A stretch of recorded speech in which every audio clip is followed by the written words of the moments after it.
है सर, ये मौका मिल गया कॉलेज के लिए बोलने के लिए तो बोला गया। सब मिला के काम तो सर किसको शुरू करें? तो इदानीं तो विनय महोदयानां स्वागतं क्रियते। सुस्वागतं। स्वागतं काशी हिंदू विश्वविद्यालयस्य प्रमुखाः आचार्याः ज्योतिषशास्त्र विशारदाः अस्माकं प्रार्थनाम् अंगीकृत्य इतः पूर्वमेव भवतां वचनामृतम् अस्माभिः पीतमेव। यथा हि स्वल्पं जलं पानानन्तरं पिपासा वर्धते तथैव इदानीमपि अस्माकं ज्योतिषामृतपानार्थं पिपासा वर्धते तरा। मन्यः अस्माकं प्रार्थना झटित्येव भवतां वचनामृतम् अस्मान् पाययित्वा सन्तोषयन्तु अस्माकं प्रार्थना।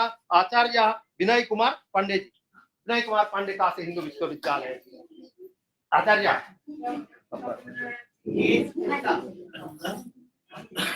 नहीं सर ये काशी हिंदू, यहाँ के शत्रुघ्न भी आएंगे जबरदस्त।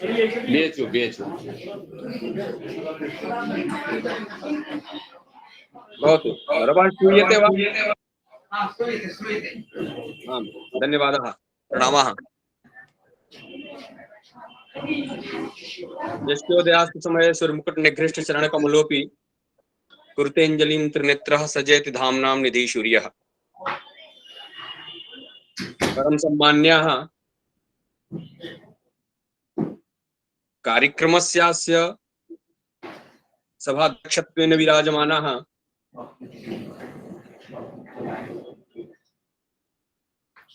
श्री सीताराम वैदिक संस्कृत आदर्श संस्कृत महाविद्यालयस्य प्राचार्यवर्याः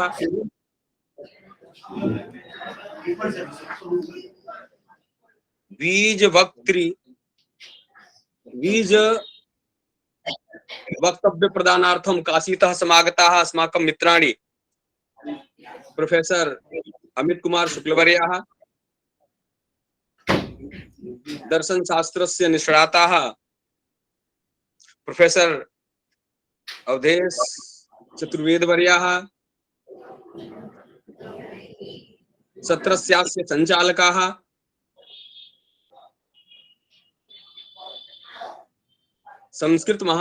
आदर्श संस्कृत महाविद्यालयस्यास्य समेपि आचार्याः तत्तत् शास्त्र प्रवीणाः विश्वविस्तृताः विद्वांसः ज्योतिष शास्त्रानुरागिणः अन्ये च प्रतिभागिनः। हिंदी में बोलिए, डॉक्टर लोग भी हैं। अच्छा, जी धन्यवाद। हाँ, हिंदी में भी लोग समझेंगे ना, नहीं तो जी जी जी जी जी जी धन्यवाद। विभिन्न विषयों से हालांकि अनेक माध्यम होते हैं अपनी बातों के संप्रेषण के, अनेक भाषाएं होती हैं, अनेक माध्यम होते हैं, लेकिन जैसा कि हमारे अभी संचालक महोदय ने कहा, वही भाषा वही माध्यम सबसे प्रबल होती है, सबसे अच्छी होती है, जिससे कि वक्ता का भाव श्रोताओं तक सहज रूप में प्रतिष्ठापित हो जाए, पहुंच जाए। और हमारे श्रोतागण, हमारे विवेचक गण, हमारे चिंतक गण चूंकि मातृभाषा से सभी परिचित हैं, संस्कृत भाषा सबकी अभी नहीं है उतनी अच्छी, इसलिए हम लोग राष्ट्रभाषा में ही अपनी बातों को रखेंगे। हम पूर्व के सत्र में मैं अकस्मात उपस्थित हुआ था, लेकिन इस सत्र में मैं पहले से चिंतित रूप में उपस्थित हूं। इस सत्र में मुझे पूर्व के सत्र में पता नहीं था कि कौन कौन अतिथिगण, कौन कौन आचार्यगण विद्यमान हैं, क्योंकि मैं साक्षात जब आप ऑनलाइन माध्यम से आपके बीच में उपस्थित हुआ तो बस बोलने के लिए ही उपस्थित हुआ। उसके 1 मिनट पहले ही मैं उससे जुड़ा था और उसके पहले मैं ये भी नहीं देख पाया था कि इसमें कौन कौन से मनीषी गण विद्यमान हैं। लेकिन अभी जो मैं सामने देख पा रहा हूं, प्राचार्य जी सहित हमारे काशी का प्रतिनिधित्व वहां ऑफलाइन माध्यम से भी हो रहा है। अच्छी परिचर्चा, बहुत ही अच्छा स्वरूप, बहुत अच्छी दिशा और दशा। जैसा कि हम लोगों ने इसके पूर्व के प्रथम सत्र में, उद्घाटन सत्र में देखा है, उसके बाद वाले सत्र में तो मैं नहीं था।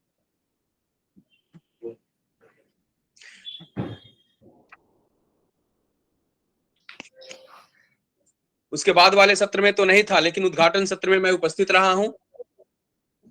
ज्योतिष शास्त्र और रोग विचार के क्रम में ये जो परिचर्चा चल रही है, निश्चित ही यह स्वस्थ है, परिपूर्ण है और अच्छे परिणामों को देने वाली है।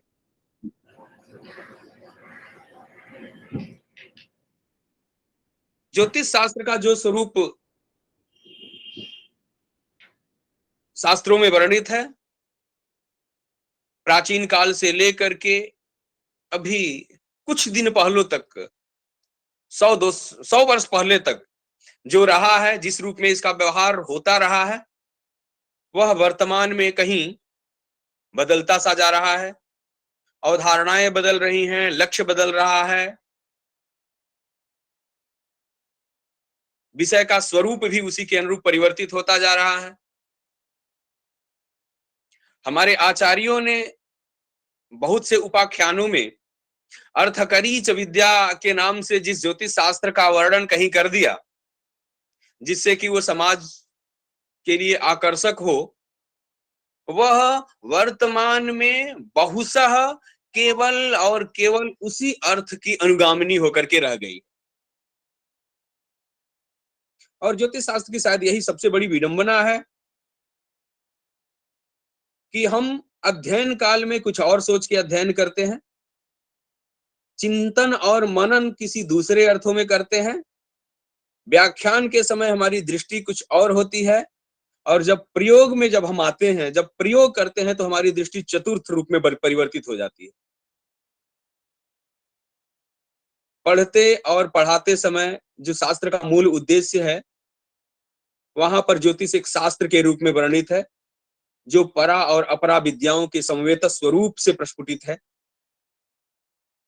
जिसमें अधिभौतिक और आध्यात्मिक दोनों शक्तियों का समावेश है, जिसमें इहलोक से लेकर के और परलोक तक के चिंतन की परंपरा है, जिसमें ज्ञान के साथ विज्ञान की भी समावेश है।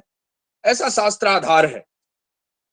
लेकिन जब हम अध्ययन करके मनन की तरफ जाते हैं, तो बहुत सारे विज्ञान के तथ्य हमारे सामने दृष्टिगत होते हैं, जो आज के विज्ञान की कसौटी पे खड़े हैं। विज्ञान जिसको आधार बना करके अपने को पल्लवित और पुष्पित कर रहा है, विज्ञान का भी पल्लवन और पुष्पन हो रहा है। जैसा कि हमने पूर्व सत्र में भी कहा था कि 2000 वर्ष पहले कोई दूसरा विज्ञान नहीं था, ज्योतिर्विज्ञान ही था, और उसके साथ आयुर्वेद विज्ञान था, जो विज्ञान की समग्रता को प्रतिपादित करते थे। और जब हम प्रवचन काल में आते हैं, बताने की बात में आते हैं, व्याख्यान करने आते हैं, कहीं वक्तव्य देने आते हैं, तो कुछ शास्त्र का पुट लेते हुए, वैज्ञानिक शब्दावली का प्रयोग करते हुए, अपनी कला के रूप में ज्योतिष शास्त्र का प्रवचन करते हैं। और जब व्यवहार में आते हैं, तो ये सारी की सारी चीजें, शास्त्र, ज्ञान, विज्ञान, कला, सब कुछ गायब हो जाता है, और वहां पर सिर्फ और सिर्फ अर्थ प्रधानता रह जाती है, व्यवसाय की दृष्टि से उपयोग होता है। ज्योतिष शास्त्र का यह एक कटु सत्य है और वर्तमान स्वरूप है, जो ज्योतिष शास्त्र को निरंतर ह्रासोन्मुखी बना रहा है। हमें चिंतन करना चाहिए, हमें मनन करना चाहिए। हम लोग इसी शास्त्र के विद्यार्थी हैं। बहुत वितृष्णा होती है, बहुत ही क्लेश होता है, बहुत ही कष्ट होता है, जब हमारे बहुत सारे अच्छे विद्वान भी शास्त्र के आधार को भूल करके तर्कों को ज्यादा जोड़ने लगते हैं, जबकि शास्त्र में हमारे इतने आधार हैं। बहुत सारे योग तथा कथित गुरु चांडाल, पितृदोष और ये काल सर्प दोष, इस तरह के बहुत सारे योग इसके प्रमाण हैं। कहीं कोई शास्त्र आधार नहीं है, क्योंकि हमारे आचार्यों ने कहा है कि ज्योतिष एक ऐसा शास्त्र है, ज्योतिषम गारुडम चैव धर्म शास्त्रम चिकित्सकम बिना शास्त्रेण यो ब्रूयात तम माहुः ब्रह्मघातिनम। बिना शास्त्र के आधार के ज्योतिष शास्त्र का प्रवचन किया नहीं जा सकता, ज्योतिष शास्त्र बोला नहीं जा सकता। और उसमें भी खास करके ये जो मुहूर्त और संहिता और फलित भाग है, सिद्धांत में तो बहुत कुछ दृक् प्रतीति के आते हुए पुराने विषयों का परिष्कार किया जाता है, क्योंकि वहां पर शास्त्रादेश है। लेकिन ये मुहूर्त के प्रसंग में, इस फल कथन के प्रसंग में कहीं कोई सरणी बचती नहीं है।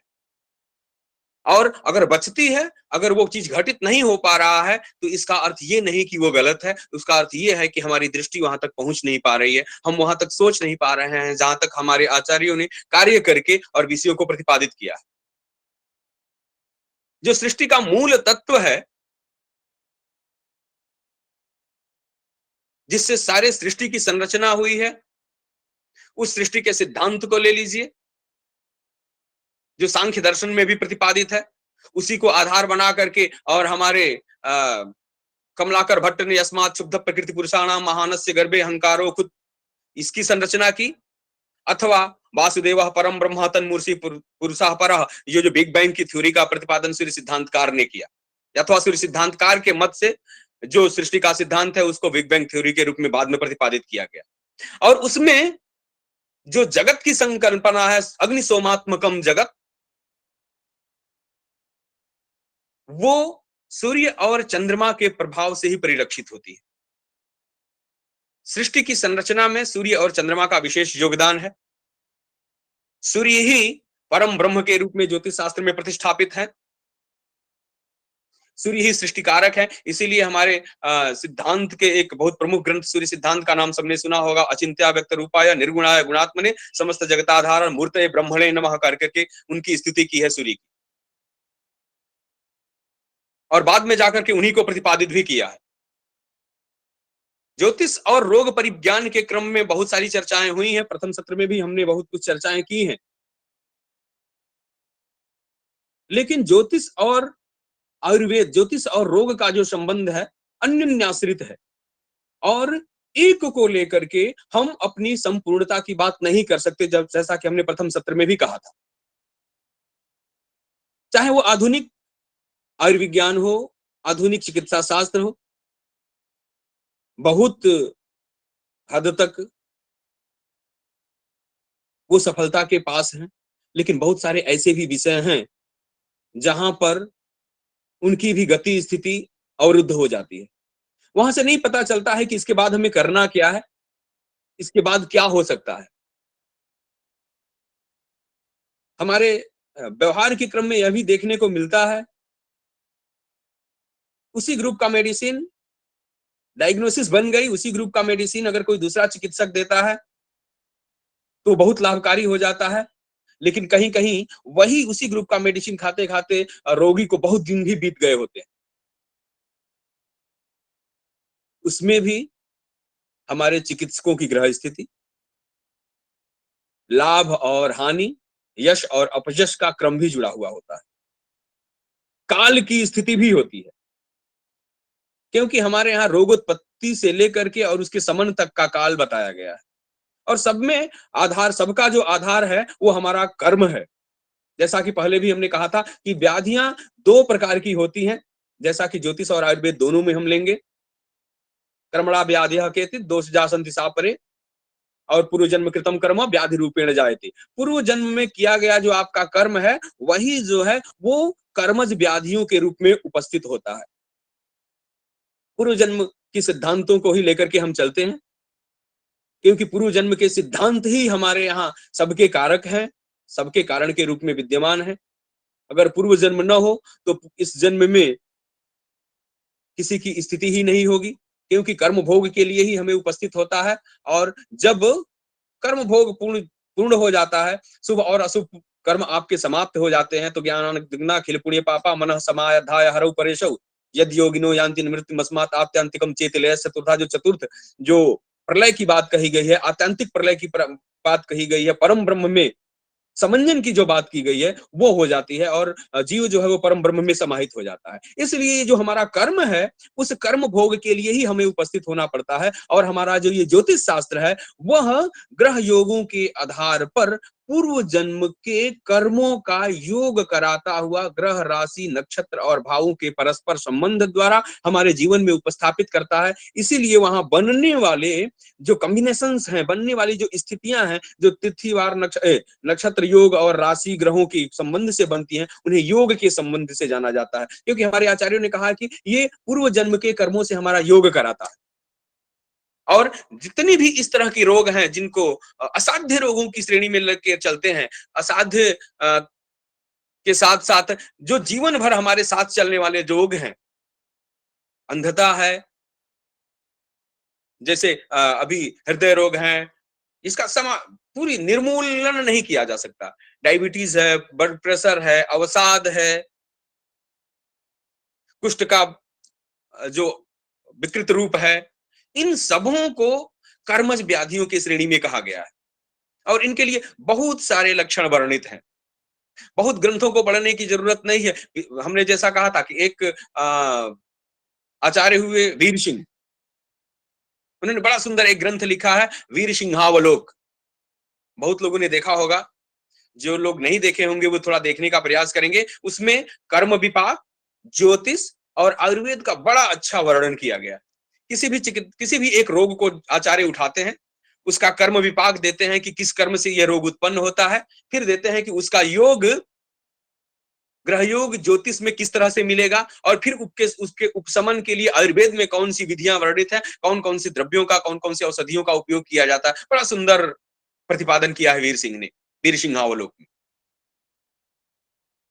बहुत सारे ऐसे स्वतंत्र ग्रंथ भी हैं ज्योतिष शास्त्र के, जिसमें भिषक ज्योतिष, गदावली इत्यादि, जो मैं चर्चा कर रहा था, भिषक ज्योतिष वहीं के लारापत भट्टाचार्य थे, कलकत्ता के ही, जिन्होंने लिखा है। बहुत सुंदर ग्रंथ है, 36 श्लोक है लगभग उसमें, और एक एक श्लोक में बड़ा सुंदर वर्णन उन्होंने हर एक रोगों का किया है। हमारे यहाँ रोगों के कारक ग्रह होते हैं, भाव होते हैं, और इसको हम जानते कैसे हैं? इनको जानने के लिए हमारे यहाँ आचार्यों ने एक काल पुरुष की संकल्पना की है। काल पुरुष का मतलब ये होता है, जैसे कि जो एक व्यक्ति है, उस व्यक्ति के शरीर को में ही हम जातक के शरीर का आधान करते हुए और उनके अंग प्रत्यंगों का ज्ञान कर पाते हैं, जिससे कि हमें यह पता चले कि किस अंग में कौन सा रोग होगा। और ये जो इनकी स्थितियां होती हैं, जिसको हम लोग शीर्षमुखबाहु, हृदयोदराणि, कटिबस्ती, गुह्य संज्ञान इत्यादि के द्वारा वर्णित करते हैं। अब अगर हम नेत्र रोग के क्रम में आते हैं, तो हमारे यहाँ चूंकि नेत्र रोग का जो कारक ग्रह है, वो मुख्यतया सबसे पहले भाव की चर्चा करते हैं। नेत्र रोग का कारक जो भाव है, वो द्वितीय और द्वादश होता है। द्वितीय और द्वादश से नेत्र रोग की परिकल्पना होती है, नेत्र रोग का परिज्ञान होता है। दूसरी बात एक और मैं स्पष्ट कर दूं, हमारे यहाँ ग्रह जो हैं वो कारक के रूप में नहीं, अपितु सूचक के रूप में वर्णित। द्वितीय भाव का पापक ग्रह नेत्र रोग कारक नहीं है, नेत्र रोग सूचक है। कारक तो आपके पूर्व जन्म का कर्म है, कारक वो कारण के रूप में विद्यमान है। वो मंगल का बैठना, पापक ग्रह का द्वितीय भाव में बैठना, द्वितीय का पापक्रांत होकर के षष्ठाष्टम द्वादश में बैठना, यह सूचना मात्र देता है कि आपके जीवन में इससे संबंधित रोग उपस्थित होगा। उसके उपस्थित होने से वो रोग नहीं होता।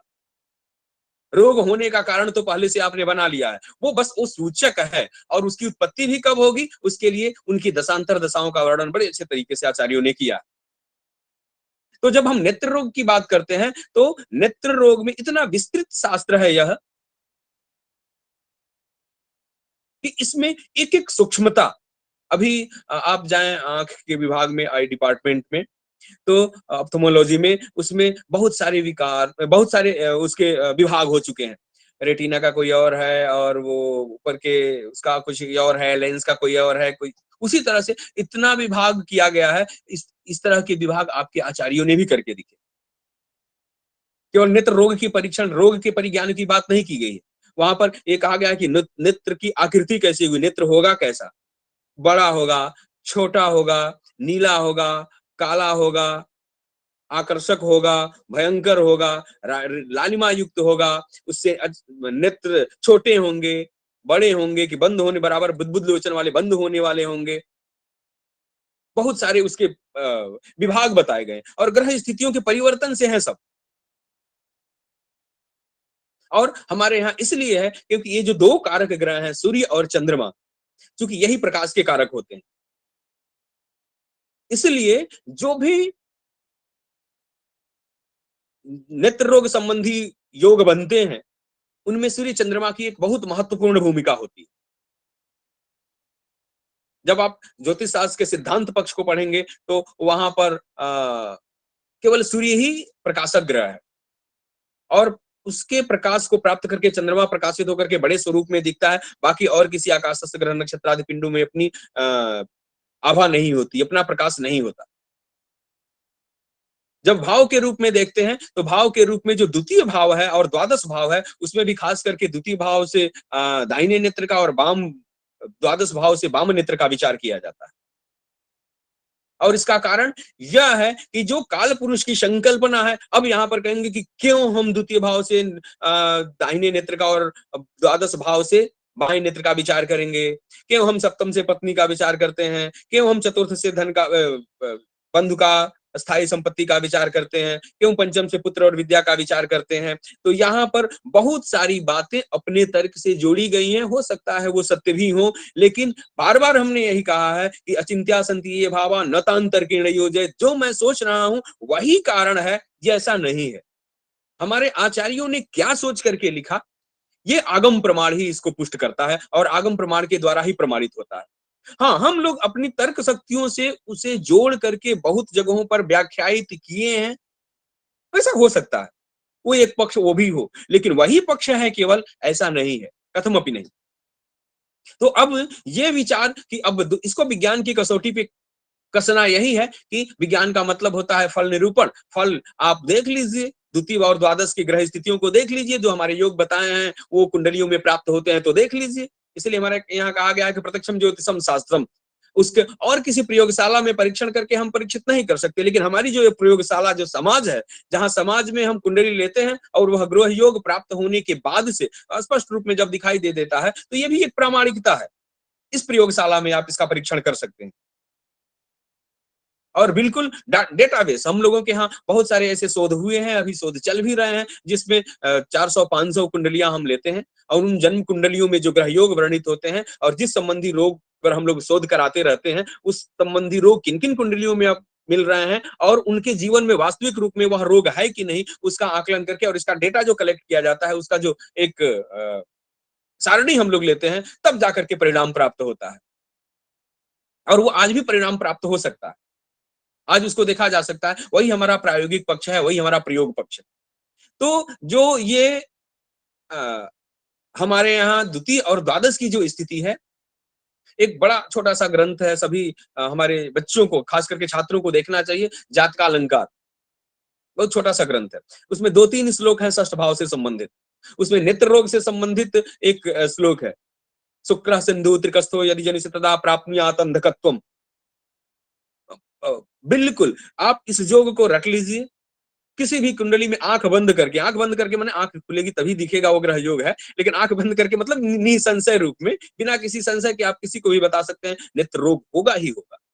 असंभव, कभी भी ये योग व्यभिचरित नहीं होता, अपने स्थान को छोड़ के जाता नहीं। अगर शुक्र चंद्रमा के साथ षष्ठाष्टम द्वादश में बैठा हुआ है, त्रिक में बैठा हुआ है, पाप ग्रहों से संबंध है, निश्चित ही वो जातक नेत्र की समस्या से ग्रसित होता है। अब हमने आपको बताया एक जो नेत्र रोग, एक जो होता है, एक छोटे से नेत्र होते हैं किसी के, और बार बार उनकी पलकें झपकते रहती हैं, जिसको हम लोग हमारे यहाँ ज्योतिष शास्त्र में बुद्ध लोचन के नाम से उसको जाना जाता है। तो वो उसमें बुद्ध लोचन की स्थितियों में बताया है कि जब कोई नेत्र रोग कारक कोई ग्रह बन रहा हो और उस पे शुभ ग्रहों की भी दृष्टि हो, शुभ ग्रहों का भी प्रभाव हो, तो ऐसे में वो बीच की मध्यस्थता की स्थिति उत्पन्न होती है और वहां पर बुद्ध लोचन होता है। लेकिन अगर योगों की बात करें, योग तो आप लोग बहुत पढ़ लेंगे, सभी ग्रंथों में मिल जाएगा। योग तो षष्ठे से वक्रर्षे अक्षिरोगी और अष्ट रंध्रांगान से मेसी सभ्य नेत्र रोगः संन्यार योगे गुलकेन युक्त, बहुत सारे योग हैं। लग्ने शुभे नेत्र पतौ सुतुंगे स्वर्षे तवा जन्मन नेत्र रोगा, बहुत सारे योग किसी भी ग्रंथ में मिल जाएंगे आपको, चाहे जात का अलंकार उठाइए, जातक तत्व, जातक पारिजात उठाइए, बहुत सारे योग आपको बृहद जातक में मिलेंगे, लघु जातक में मिलेंगे, मानसागरी में मिलेंगे, जो कल्याण वर्मा की सारावली में मिलेंगे। और एक बहुत अच्छा ग्रंथ है जातक तत्वम। जातक तत्वम में आपको सूत्रात्मक रूप में, जैसा कि अभी हमने बताया ना कि षष्ठे से वक्रर्छगे अक्षिरोगी, षष्ठे से वक्रर्छगे, षष्ठेश अगर वक्रार्च, वक्र माने षष्ठेश माने छठवें भाव का अधिपति, वक्र माने मंगल की अगर राशि में बैठा हुआ हो तो अक्षिरोगी, नेत्र रोग होगा। सूत्रात्मक सूत्र दिए हुए हैं वहां पे, श्लोक भी बहुत याद करने की जरूरत नहीं है। रंध्रांगान से षष्ठे सभ्य नेत्र रोग, रंध्रेश अष्टमेश और लग्नेश अगर षष्ठ भाव में बैठे हुए हैं तो सभ्य नेत्र रोग, तो वो उसकी बाई आंख में रोग होगा। और अष्टम में, षष्ठ में बैठे हुए हैं तो दाई आंख में रोग होगा। षष्ठ में शुक्र दक्षिण नेत्र रोग, छठवें और आठवें में अगर शुक्र बैठा हुआ हो तो दक्षिण नेत्र का रोग होता है। ये जो योग हैं वो सब जातक तत्वों में वर्णित, और इनको इनके प्रायोगिक रूप के अध्ययन में बहुत सारे ऐसे जो योग हैं जो कालांतर जन्य प्रभाव से कुछ प्रभावित हुए हैं, कुछ परिवर्तित हुए हैं, उन रोगों का स्वरूप परिवर्तित हुआ है।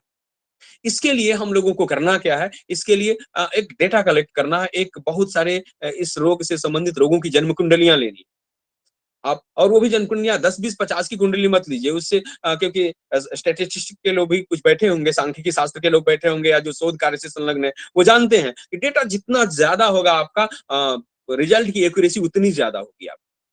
तो हम 100, 200, 400, 500, 1000 अगर लें तो बहुत अच्छा है। और उनमें देखें कि जो हमारे ज्योतिष शास्त्र में वर्णित ग्रह योग हैं उनको एक जगह लिख लें, और वो ग्रह योग उन किन किन कुंडलियों में मिल रहे हैं उनको हमने एक जगह ले लिया।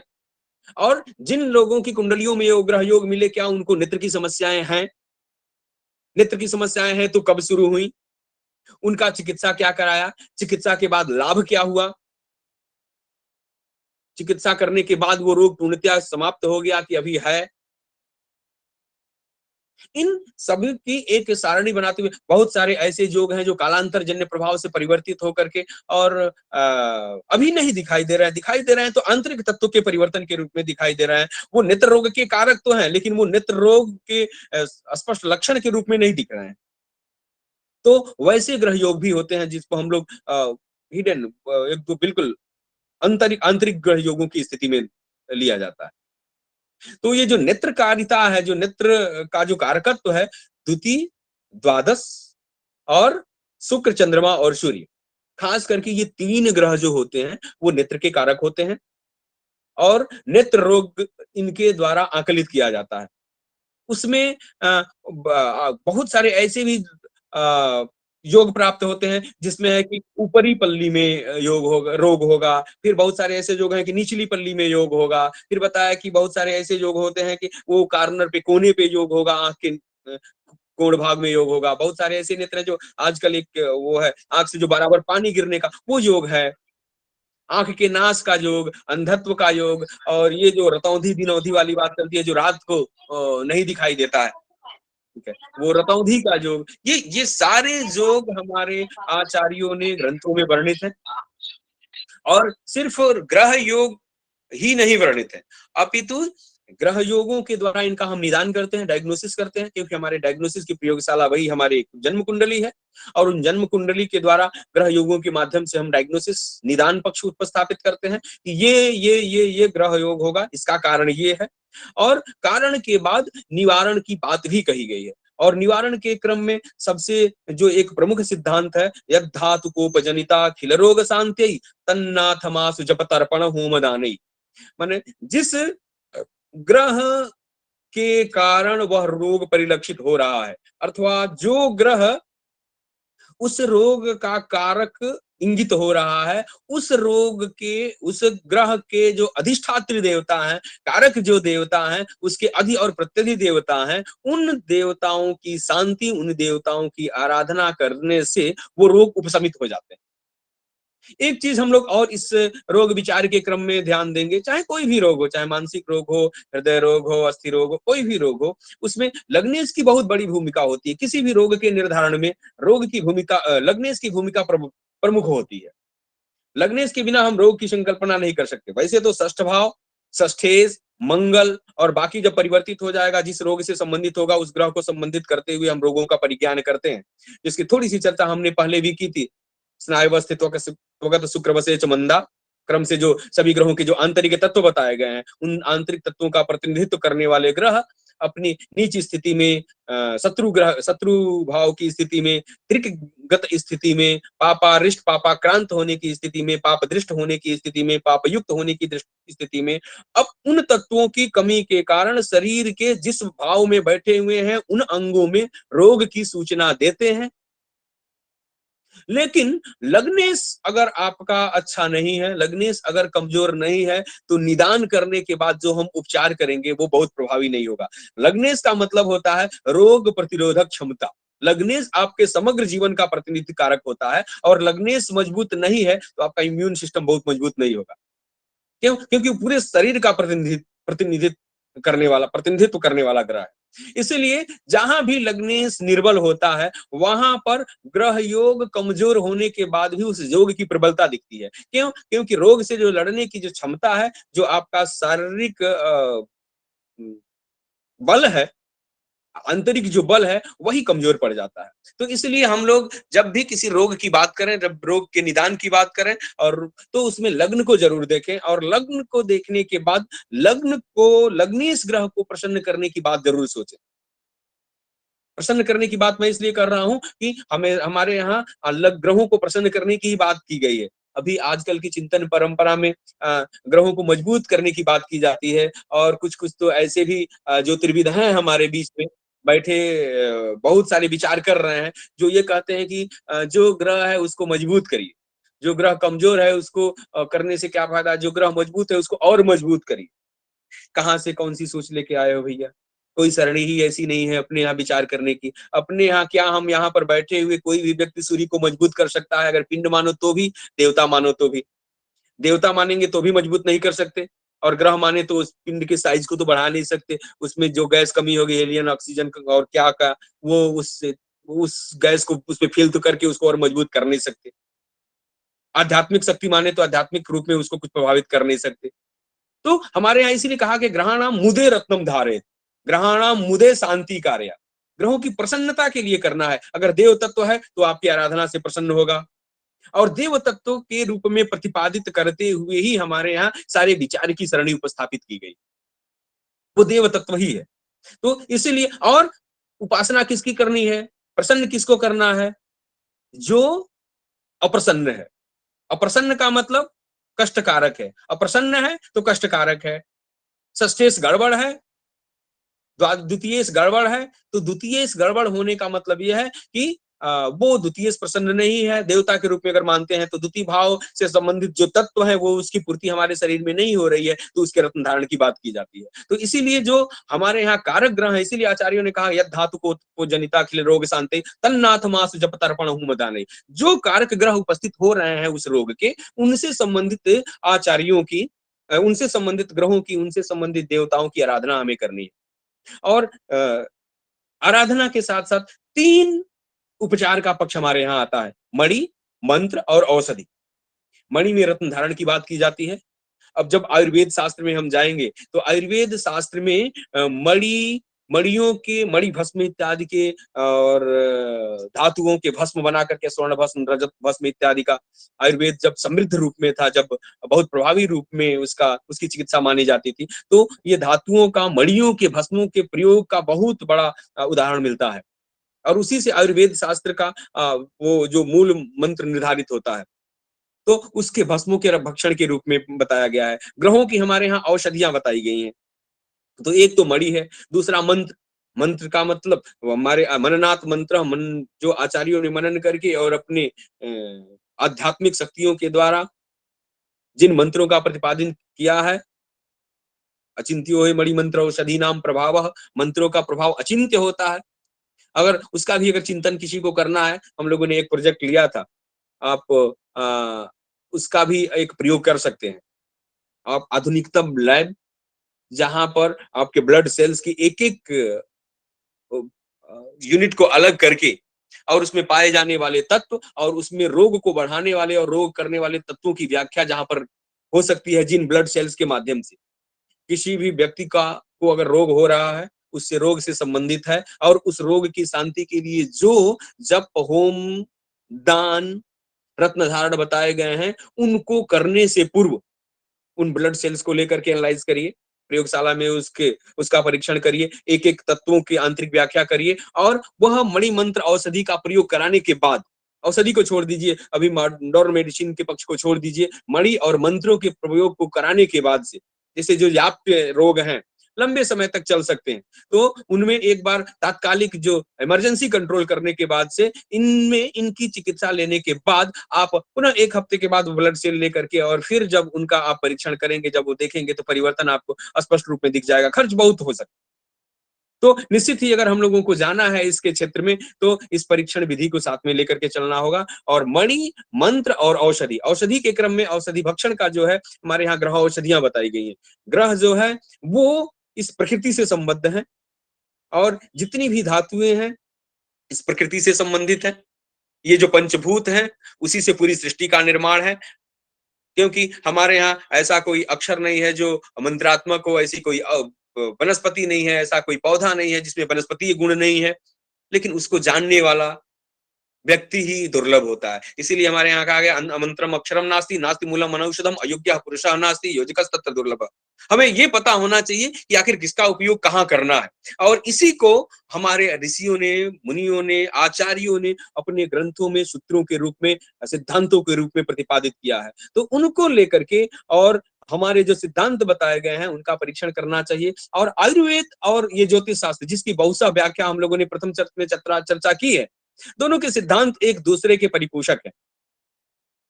इसीलिए आचार्यों ने कालगत वैशिष्ट्यम अन्वीक्ष्यैव केनापि चिकित्सकेन चिकित्सा कार्य इत्यादि सिद्धांत जो बताए गए हैं, कालगत विशेषताओं को ध्यान में रख करके सूर्य, बहुत सारी ऐसी वनस्पतियां हैं जिसपे सूर्य और चंद्रमा के प्रभाव स्पष्ट रूप में परिलक्षित होते हैं। बहुत सी ऐसी वनस्पतियां हैं जो रात्रि में ही आहरण की जाती हैं, जिनका अंधेरे में ही उसको आहरित किया जाता है। औषधि उसके बनाने का भी विधान बताया गया है और अभी हमारे यहाँ काशी हिंदू विश्वविद्यालय में भी बहुत सारे प्रयोग हो रहे हैं कि औषधियां हम किन नक्षत्रों में दें, किन वारों में दें, किन लग्नों में दें। क्योंकि औषधि भक्षण का भी मुहूर्त बताया गया है और उन्हीं आचार्यों ने बताया है, जिन आचार्यों ने उनके सिद्धांतों को प्रतिपादित किया है, उनका निदान और उपचार बताया है, उसी सुश्रुत, बाणभट्ट और चरक इत्यादि ऋषियों ने बताया है। तो हम उनके आधे, जैसे कि अभी अष्टांग योग जो है, योग योगा होकर के और सिर्फ कसरत व्यायाम तक रह गया है, यम नियम गायब है उसमें से आसन तक रह गया है सिर्फ, वैसे ही आयुर्वेद की भी जो ये समग्रता है, जो प्राचीन भारतीय चिकित्सा पद्धति है, उसकी जो समग्रता नहीं रह गई है। यह कहने में कोई भी हमें संकोच नहीं है। क्यों? क्योंकि ये जो मुहूर्त भाग है ज्योतिष शास्त्र को और इसका एक ऐसा पक्ष जिसे कि तंत्र मंत्र पिछले बार भी हमने कहा था, उससे करके और एक उस तरह की विद्या और उस तरह की विधा के रूप में प्रतिष्ठापित किया गया है, जैसे कि आधुनिक परिभाषा के रूप में विज्ञान से इसका कोई संबंध न हो और आधुनिक परिभाषा के रूप में हम इसको परिभाषित नहीं कर सकते हैं। तो इसीलिए ये जो दूसरे ये जो तोता मैना लेकर के जो सड़क पर बैठने वाले लोग हैं और ये जो वो श्मशान में सिद्धियां करने वाले लोग हैं, तंत्रों का प्रयोग करने वाले लोग हैं, कर्णपिशाचिनी इत्यादियों की सिद्धियों से करने वाले लोग हैं, देवताओं के बिल्कुल प्रभाव से चमत्कार दिखाने वाले लोग हैं, इन लोगों को ज्योतिष जो दैवज्ञ नहीं है पूछ सकते हैं, उनके पास साधना का कोई पक्ष हो सकता है। किसी महोदय का मैसेज आ गया, हमें लगता है कि आयोजक मंडल से ही संबंधित है कि समय हो गया है। ज्योतिष शास्त्र एक काल विधान शास्त्र भी है, काल की मर्यादा होनी चाहिए। निश्चित ही विषय बहुत गंभीर है, बहुत विस्तृत है, चर्चाएं लंबी हो सकती हैं, लेकिन समय का परिज्ञान, समय की बाधा जो है हमें नियंत्रित करती है। तो निश्चित ही हमें इन सब विषयों को ध्यान में रखते हुए और नेत्र रोग से संबंधित जो मूल सिद्धांत हमने आपको बताए हैं, योगों को तो याद ही करना होगा, योग हम बता करके और अपना समय निकाल करके और आपको याद नहीं करा सकते। इसलिए जिनको भी योग देखना है और पूर्णतया रोग घटित होगा योगों से, क्योंकि अगर रोग आपको जानना है तो योगों को याद करना होगा, योगों को देखना होगा, क्योंकि सामान्य ग्रह स्थिति से रोगों का एक प्राथमिक अवस्था का ही ज्ञान किया जा सकता है। तो योगों को देखते हुए हमें उन जो कर्मज व्याधियां हैं उनके रोगों को देखना चाहिए और उनके निदान पक्ष को समझना चाहिए। ज्योतिष शास्त्र जो है उनकी समग्रता को उपस्थापित करता है और इससे हमें निश्चित ही लाभ होगा, समाज को एक दिशा मिलेगी, समाज को दिशा मिलेगी। आयोजक गण जिन्होंने इस तरह के कार्यक्रम को आयोजित किया है निश्चित ही अभिनंदनीय है, प्रणम्य है। आप सभी को मैं प्रणाम करता हूं कि आप लोगों ने बड़ा सुंदर एक आयोजन किया है जिसमें अंतर विषयक चिकित्सकों को भी उपस्थापित किया है कि आप लोग एक साथ बैठ करके चर्चा करें, क्योंकि हम जैसे कि हम लोगों ने कुछ आयुर्वेद के संदर्भ में अपने विचार व्यक्त किए, आयुर्वेद के चिकित्सक गण, आधुनिक चिकित्सक गण भी अपने विचार देंगे और उससे हम लोग भी लाभान्वित होंगे। इदम इत्थम कहीं पर भी नहीं है, विकास की संभावनाएं हर जगह है, चाहे वो ज्योतिष शास्त्र हो या आधुनिक विज्ञान हो। हाँ, बस उसे समसामयिक दृष्टि से सम शास्त्र को आधार लेकर के समझना है। इसी के साथ मैं आप सभी को धन्यवाद देते हुए और अपनी वाणी को विराम देता हूँ। जय भारतम, जय संस्कृतम, जय ज्योतिषम। धन्यवाद विनय जी, आपको विनम्र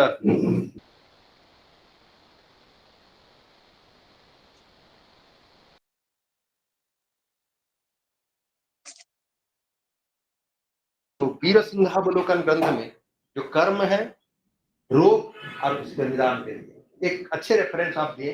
दूसरा बात बोले कि नेत्र चिकित्सा जहां हो रहा है वहां ज्योतिषों को जाना है जो गवेषणा करते हैं, 1-1,500 केस स्टडी करके उसको फिर देखना है कि एक्चुअली हम लोगों का शास्त्र में जो बोला गया इसी हिसाब से हो रहा है कि नहीं। नहीं हो रहा है तो क्यों नहीं, और हो रहा है तो ये ठीक है, ये देना है तो सबको पता चलेगा ज्योतिषी जो बोलते हैं एक्चुअली सही बोलते हैं ये। और तीसरा आप अच्छे बात बोले 2 और 12 ज्योतिष में हम लोग गति नहीं है, 2-12 जैसे कि शुक्र चंद्रमा सूर्य ये तीनों का उसमें प्रभाव होता है और उसी का प्रभाव से नेत्र रोग होता है। नेत्र रोग का भी समाधान किया जा सकता है, कोई दिक्कत नहीं। आपका भाषण से खाली हम नहीं सारा भारत लाभान्वित होगा। ये यूट्यूब बन रहा है अभी फिर सीताराम वैदिक आदर्श संस्कृत महाविद्यालय से विशेष हमारे आयोजक सोमेश कुमार मिश्रा की तरफ से पुष्पांजलि एवं श्रद्धांजलि ज्ञापन करके फिर पुनः शब्दांजलि दे के मैं स्वागत कर रहा हूँ चिकित्सा शास्त्र के विदुषी तनुश्री डॉक्टर तनुश्री भट्टाचार्य महोदय को कि वो अपने व्याख्यान शुरू करें। अपने व्याख्यान का बिंदु है मस्तिष्क रोगाणाम आधुनिक वैज्ञानिक धारा चिंतनम समाधान। मस्तिष्क रोग का आधुनिक वैज्ञानिक धारा से चिंतन और समाधान। महामान्य विदुषी डॉक्टर तनुश्री भट्टाचार्य जी।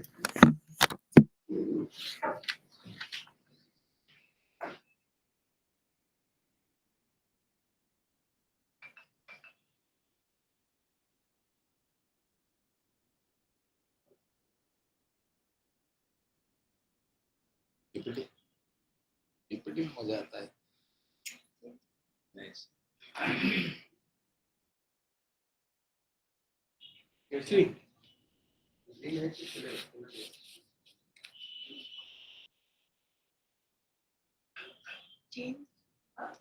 चेंज कैसे करेंगे?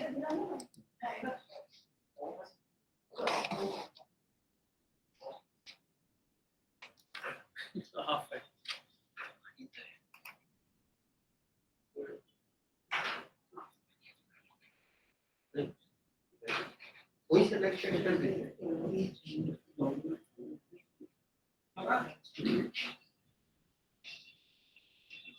पीपीटी में क्या होता है सर?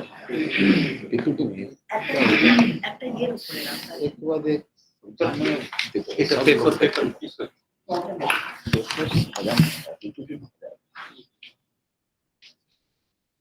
नहीं आता नहीं, और अगर थोड़ा ये भी नरम है।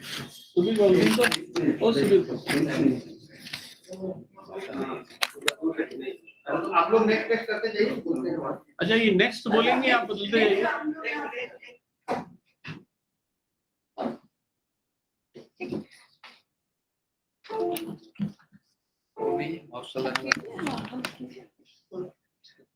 आप शुरू करिए, वो लोग नेक्स्ट बोलिए।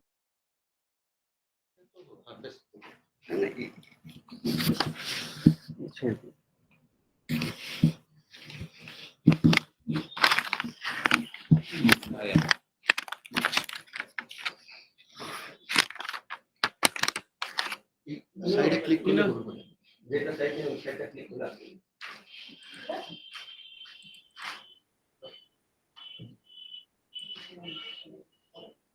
नहीं हो पा रहा नहीं हो? सेकंड में क्लिक कर्सर तो चल रहा है। चल रहा है लेकिन वो तुम्ही चालू उन्हीं से चालू करिए तो सेकंड निकालिए। हाँ सेकंड को निकालिए। नेक्स्ट करिए।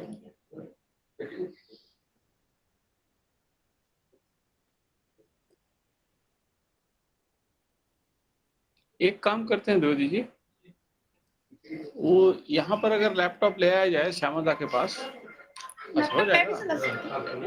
अभी आएगा। टेस्ट करिए।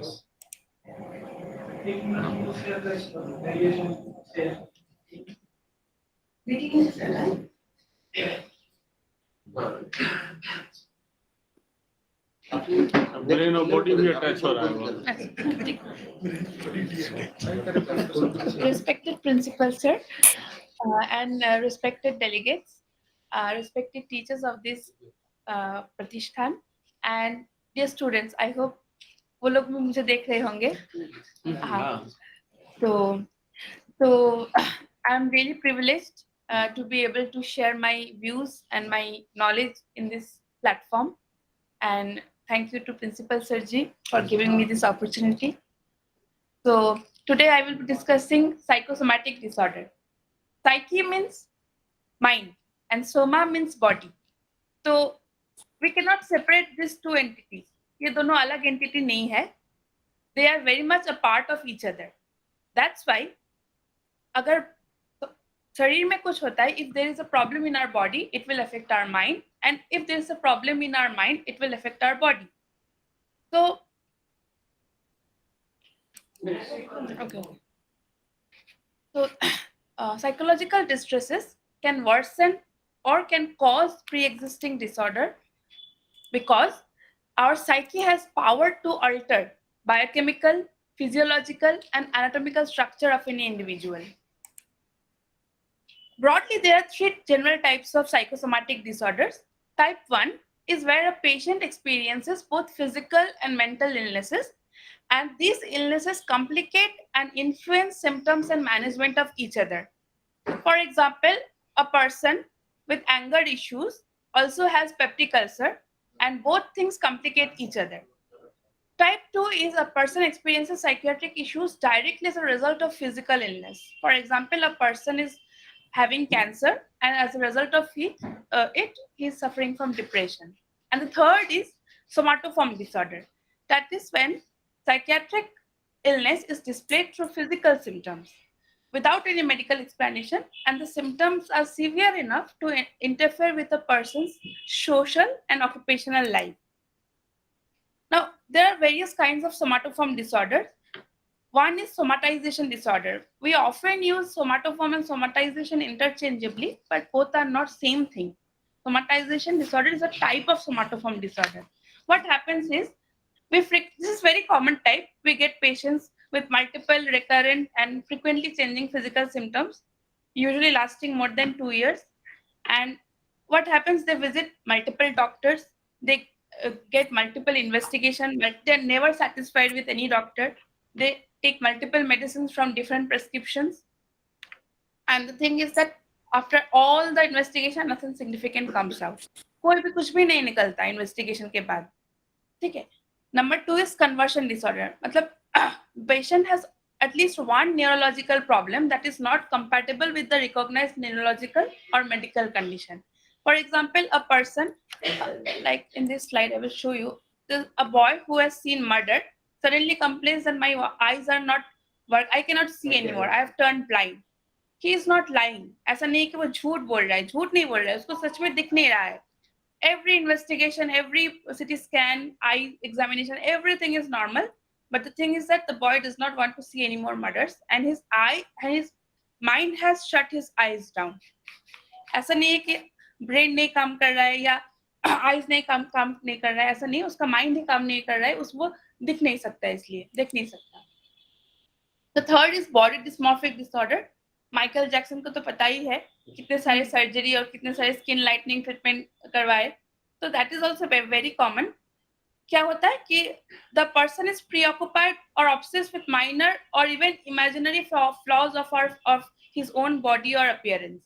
Like जैसे shape of मेरा nose अच्छा नहीं है, थोड़ा पिंपल है तो लग रहा है कि मेरा face पूरा disfigure हो गया है. Okay. He spends several hours a day thinking about it or trying to fix the perceived flaw. Then comes hypochondriasis. Actually, I have my very close relative who suffers from this, and this problem, hypochondriasis, anything like if she has stomach trouble, she will diagnose herself, oh, I have cancer and I have some stomach cancer, and she was admitted multiple times. For what? For maybe 2 or 3 episodes of diarrhea, she thought she has cancer. So CT scan, MRI, everything has ruled out cancer. Next episode, she again thinks, oh, I have stomach cancer because I am having some acidity or indigestion, so I have stomach cancer. Because here the patient self-diagnosed a minor problem as a big issue. Next is pain disorder. Here the people have various kind of pain problems. Next slide.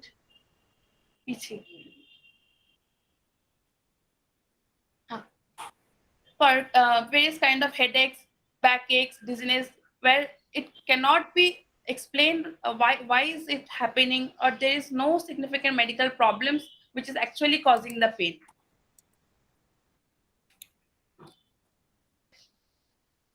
Why is it happening? वो वाला button activate हो गया. Now, people will think that maybe there is no cause, but actually it is not true. There are significant causes. For example, it is a general physiological responses is there. When we get angry, there is peripheral vasoconstriction and our BP raises. When we are afraid, our heartbeat raises and we feel palpitation. So in general, in response to some emotions, we experience certain physical problems. Number 2 is personality theory. There are some personality which is associated with specific type of psychosomatic disorder. For example, people who have low confidence, who are of dependence personality, they are often suffering from asthma. People who are of angry nature, they are suffering from hypertension and peptic ulcer disease. People who are very ambitious or type A personality, as we call it, they often suffer from coronary heart disease. The mechanisms are of neurochemical and hormonal mechanisms. There are smooth muscle contraction, there are hormonal alteration or increase of steroid secretion, which lowers our immunity, which causes increased acid secretion, as a result of which we can see many psychiatric patients often fall ill frequently. They often suffer from fever and those kind of illness very frequently. They also have lowering of pain threshold.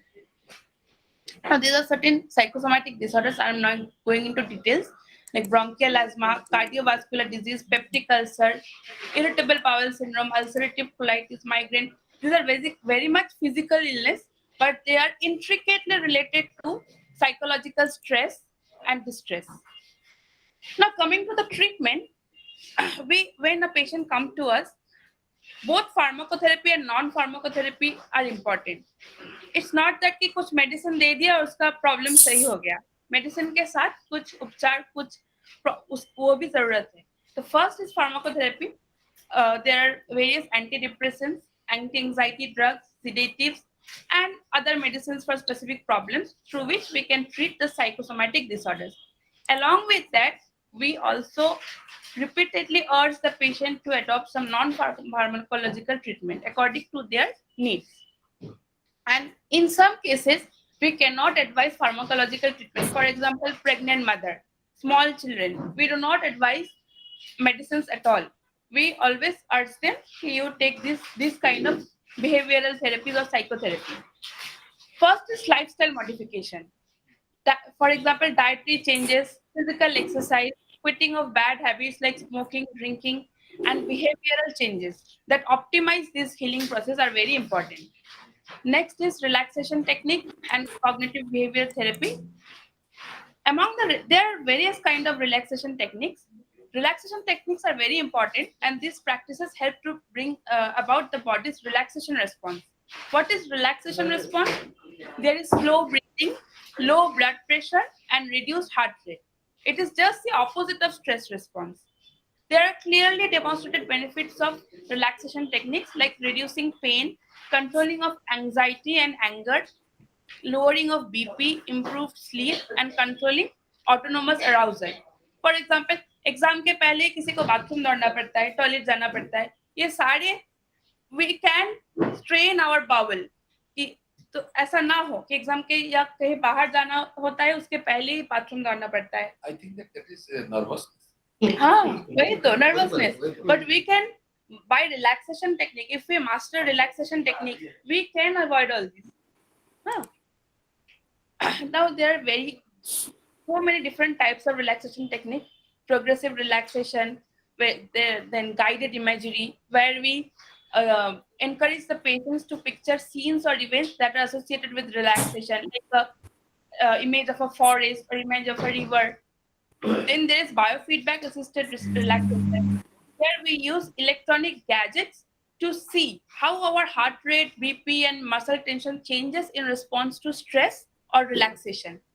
Then there are breathing exercises. We encourage patients to take slow, deep breaths, also called diaphragmatic breathing. Then there are yoga. And yoga includes both all three: physical postures or asanas, breathing techniques or pranayam, and meditation or dhyan. There are some Chinese counterparts also. I do not know much about this. I'll just mention Qigong. These are Chinese counterparts of Indian yoga and Indian meditation. There is another very important and very hot topic of psychotherapy nowadays: mindfulness. It is a practice of developing skill of bringing one's attention to whatever is happening at this moment. कि future की छोड़ो, अरे क्या होगा, घर में जाके क्या देखेंगे, ऐसा मत सोचो. जो प्रेजेंट है उसको एंजॉय करो. अरे मेरे सामने ये बैठे हैं, इतना सुंदर माहौल है, ये सोचो. ऐसा नहीं है कि फ्यूचर में क्या होगा, वो उससे एंजाइटी बढ़ती है. जो प्रेजेंट है, try to enjoy that, try to enjoy, live that moment. Now there is a very important part of religion for coping with any kind of illness, be it physical, mental, or psychosomatic illness. Why? Because spirituality helps us to deal with uncertainty, with hopelessness. It helps us tide over our guilt and fear, and helps us in when we feel, oh, we have lost control of ourselves. And I will discuss two non-conventional or newly emerging therapy. One is chromotherapy and one is sound therapy. What is chromotherapy? It is the use of visible spectrum or 380 to 780 nanometer of electromagnetic radiation, or what we in general term call colors, to heal physical or mental imbalance. In psychiatry, it is very well established that sunlight or bright light therapy is a recognized mode of treatment for winter depression or seasonal affective disorder, and also to treat some sleep cycle disorders.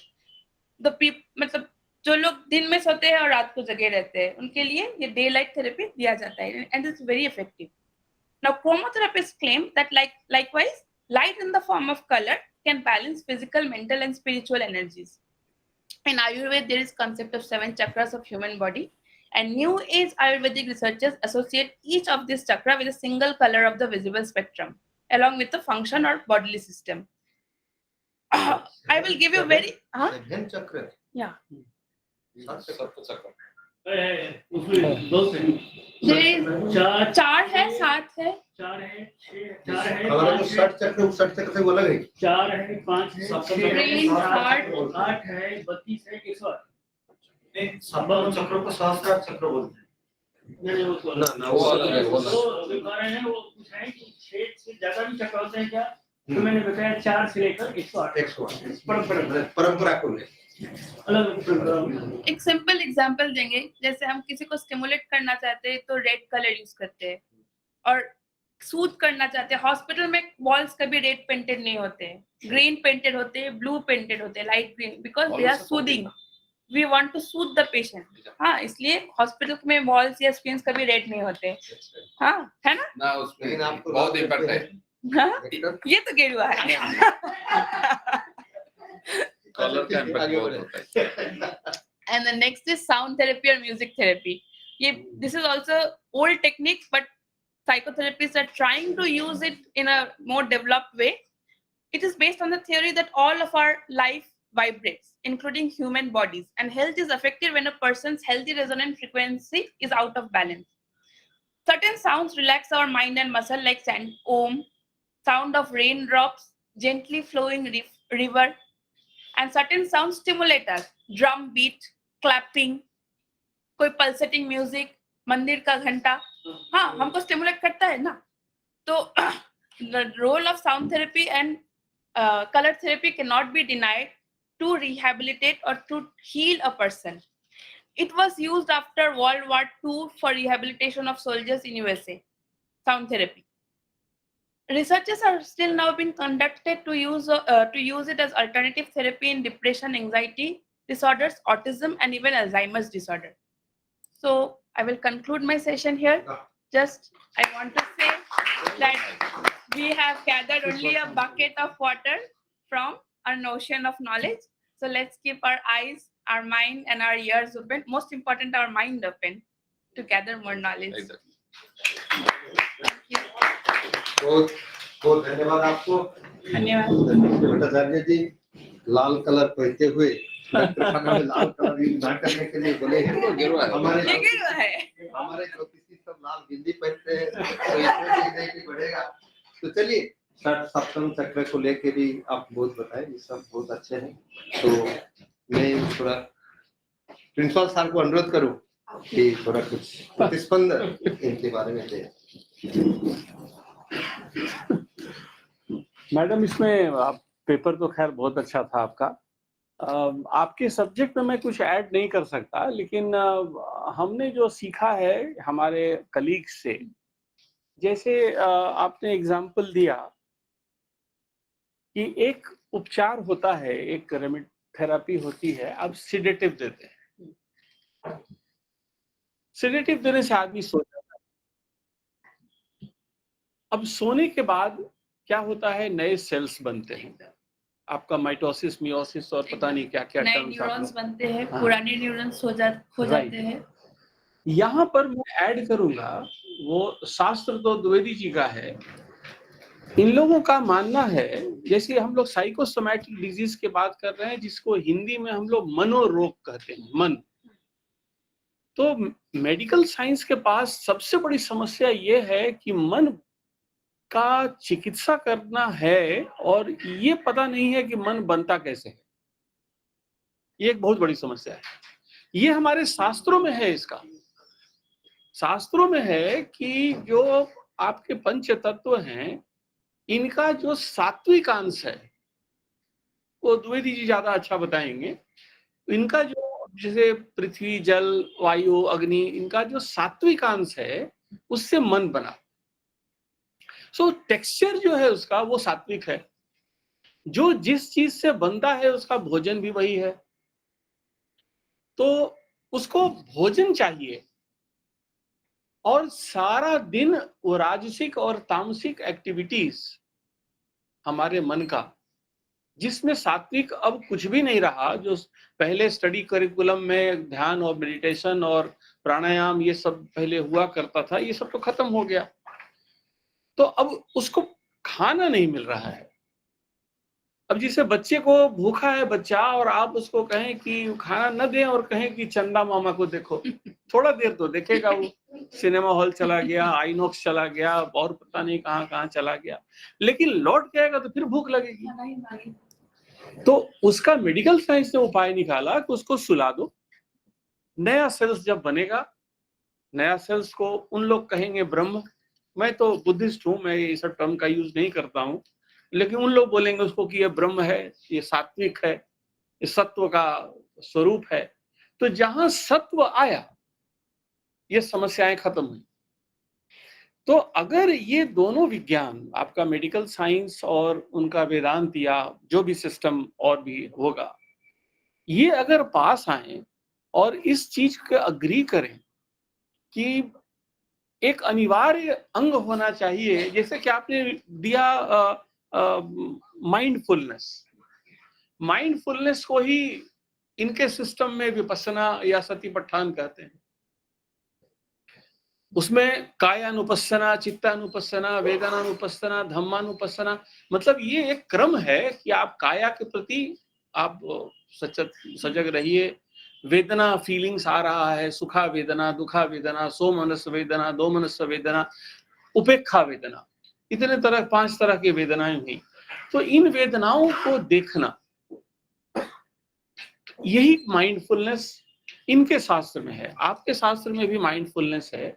अगर ये basis of mind, हाँ, basis of mindfulness वहीं से है। बिल्कुल meditation is the basis of mindfulness. It is a base, ये एक kind of meditation ही तो है बिल्कुल कि हम हाँ, जो हमारा प्रेजेंट है उसके प्रति सजाग होना। हाँ, वही मैं कह रहा हूँ मैडम कि आज जो हम लोग ये सेमिनार कर रहे हैं उसका कारण यही है कि एक उद्देश्य कि इन दोनों को नजदीक लाया जा सके।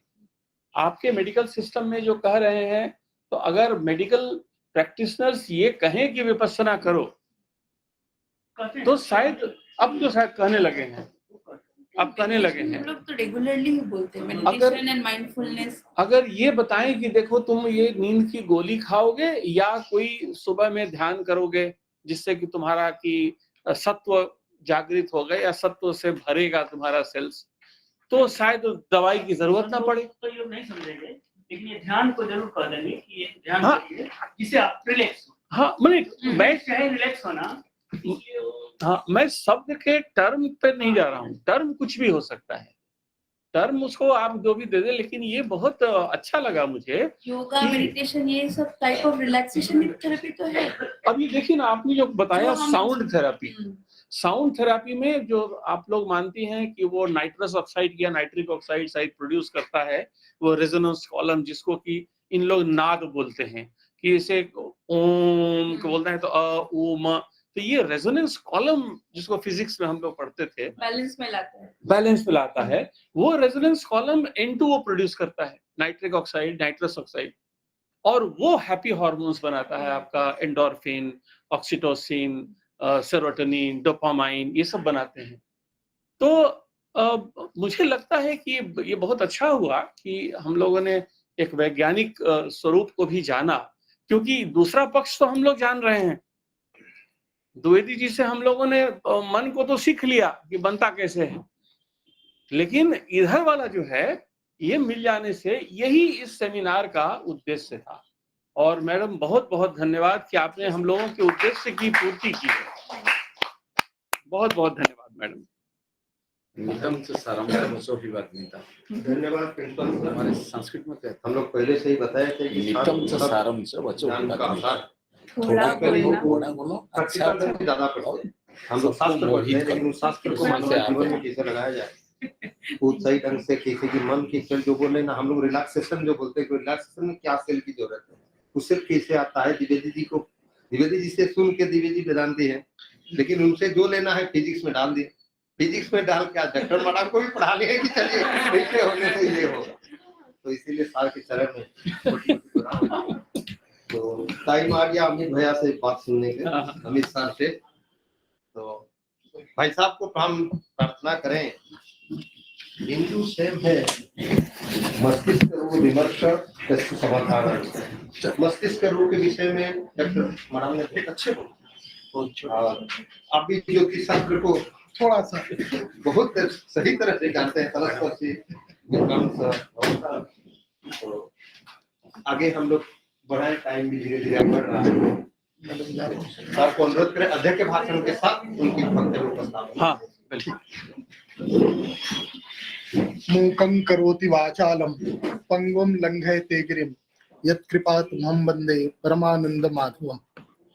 श्री सूर्य समारंभां भास्कराचार्य मध्यमां अस्मदाचार्य पर्यन्तां वन्दे गुरु परंपरां, वन्दे गुरु परंपरां। आज श्री सीताराम वैदिक आदर्श संस्कृत महाविद्यालय में के इस पावन प्रांगण में द्विदिवसीय राष्ट्रीय संगोष्ठी के उपलक्ष्य में हम सब यहाँ उपस्थित हैं। यह हम सबका परम सौभाग्य है। मैं अपना वक्तव्य या अध्यक्षीय वक्तव्य देने से पहले सर्वप्रथम इस महाविद्यालय के प्रबंध समिति के जो अध्यक्ष हैं श्री सीतानाथ डे जी, जो संभवतः जुड़े हुए हैं, मैं उनको प्रणाम करता हूं। इस परिसर के महाविद्यालय के कुशल प्रशासक, प्राचार्य और जो दर्शनादि अनेक शास्त्रों में जिनकी अप्रतिम गति है, जिन्होंने अपने विद्वता से न सिर्फ देश में विदेश में भी अपनी ख्याति अर्जित की है, ऐसे कुशल संचालक प्रशासक प्रोफेसर सोमेश कुमार मिश्र जी को भी प्रणाम करता हूं। और आपके द्वारा यह जो आयोजन किया जा रहा है, यह निश्चय ही एक नई दिशा देगा समाज को, समाज के लिए एक मील का पत्थर साबित होगा। और इस कार्यक्रम में यहाँ हम सबके साथ उपस्थित हमारे अग्रज, हमारे वरिष्ठ प्रोफेसर चौबे जी, प्रोफेसर विश्वरंजन पति जी, और इस सभा कक्ष में मैं चूंकि सभी के नाम से पूरी तरह से परिचित नहीं हूँ, आप सभी विद्वज्जनों को प्रणाम करते हुए इस परिसर के जो हमारे अध्यापक गण हैं, कर्मचारी गण हैं, और जो दूर देश से अंतर्जाल के माध्यम से इस सभा में सम्मिलित है, ऐसे सभी विद्वज्जनों को, छात्रों को, सभी को मैं यथा योग्य अभिवादन करता हुआ अपनी वाणी को प्रारंभ करता हूं। आज का यह सत्र रहा, इसमें सर्वप्रथम हमारे काशी से प्रोफेसर विनय कुमार पांडे जी ने नेत्र रोग के ऊपर अपनी बहुत ही अच्छी व्याख्या प्रस्तुत की।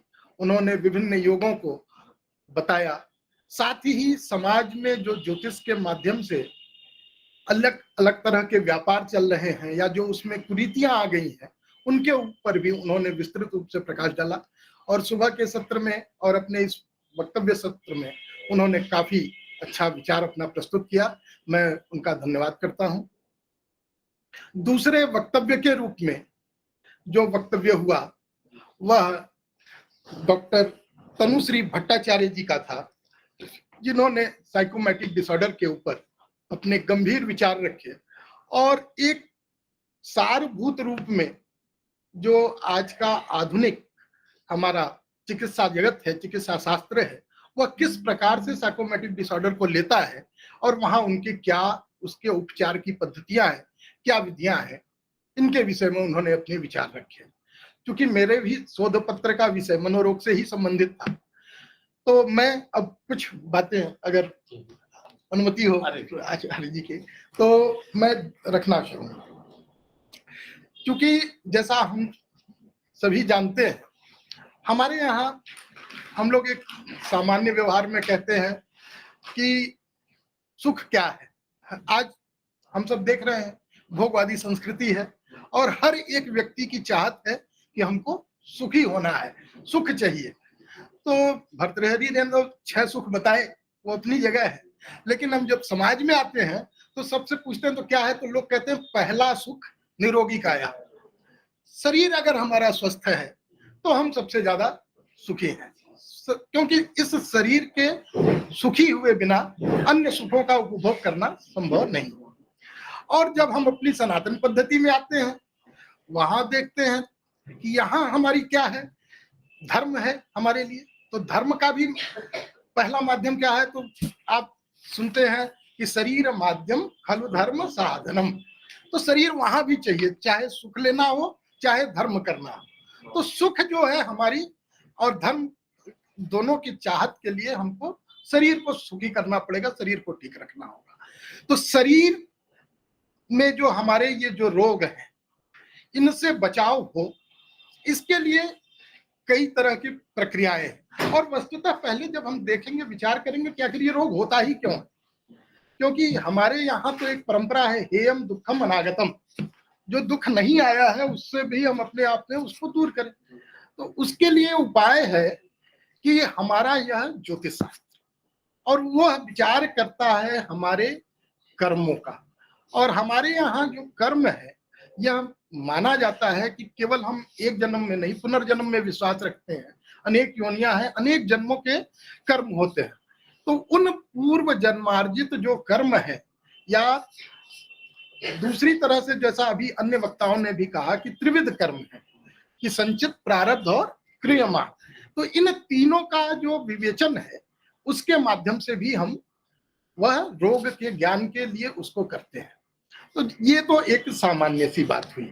और जो हमारे कर्म है, उन्हीं कर्म फलों को बताने के लिए यह हमारा ज्योतिष शास्त्र है। आमिर ने बड़े स्पष्ट रूप में कहा, यदुपचितम अन्य जन्मनि शुभाशुभ कर्मणः तस्य पक्तिम व्यंजति शास्त्र में तमसि द्रव्याणि दीपइव।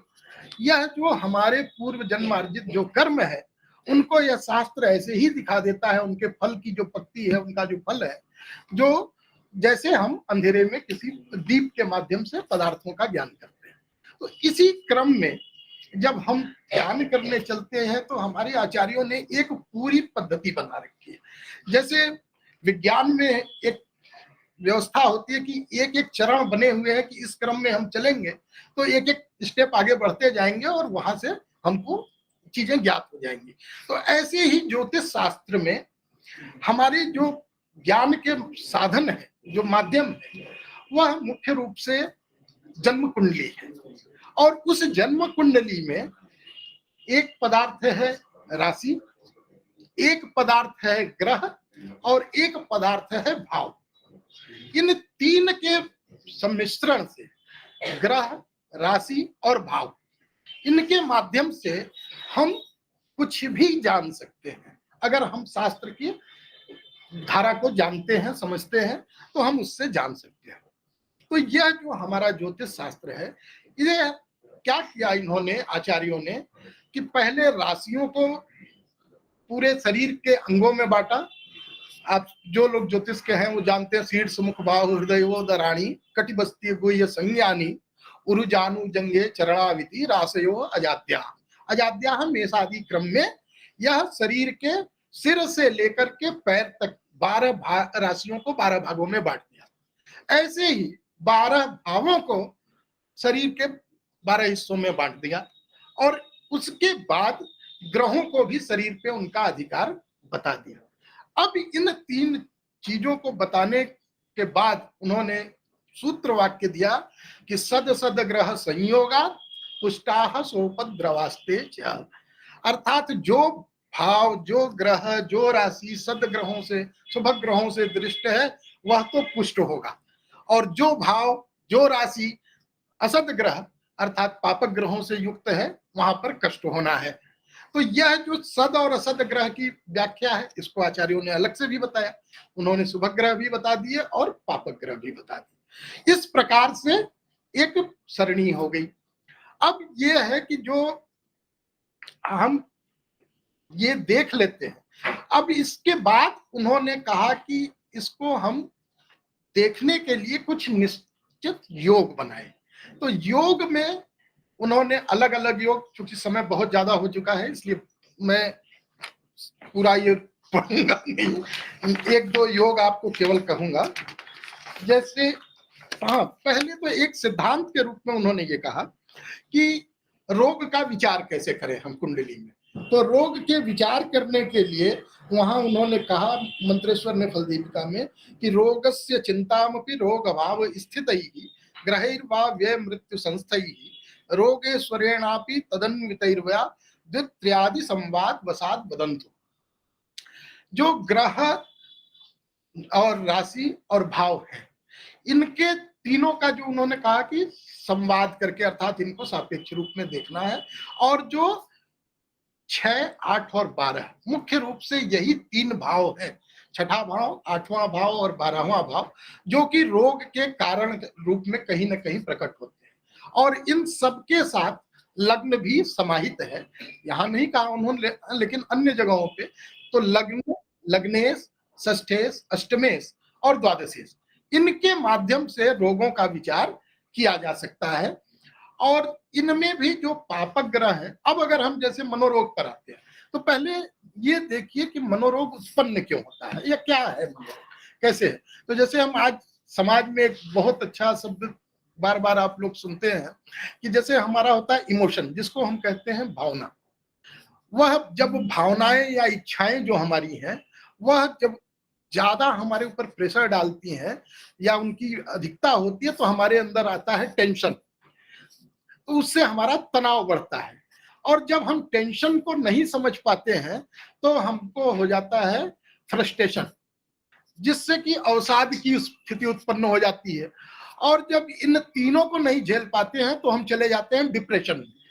वह ये जो है आपका इमोशन, फ्रस्ट्रेशन, टेंशन, फ्रस्ट्रेशन और डिप्रेशन, यही जो है मनोरोग का एक मूल कारण है, जो हमारी भावनाएं हैं और उनकी पूर्ति न होना। अब इस चीज को मन में ये रोग होता है, तो ये जैसे अभी चर्चा हो रही थी तो आपने कहा कि मन की बात, तो जैसे पतंजलि है, महर्षि पतंजलि ने क्या किया कि मन का विश्लेषण उन्होंने, मुझे ऐसा लगता है कि पूर्णतः विज्ञान सम्मत विधि से किया, और उन्होंने मन को चित्त कहा और चित्त की को जो है 5 वृत्तियों में विभक्त कर दिया और उनका नाम उन्होंने दिया कि प्रमाण, विपर्यय, विकल्प, निद्रा और स्मृति।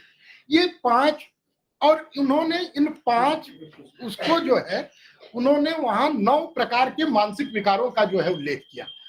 वो क्या है तो कहा व्याधि, स्तन, संशय, प्रमाद, आलस्य, अविरति, भ्रांति दर्शन और अलब्ध भूमिकत्व।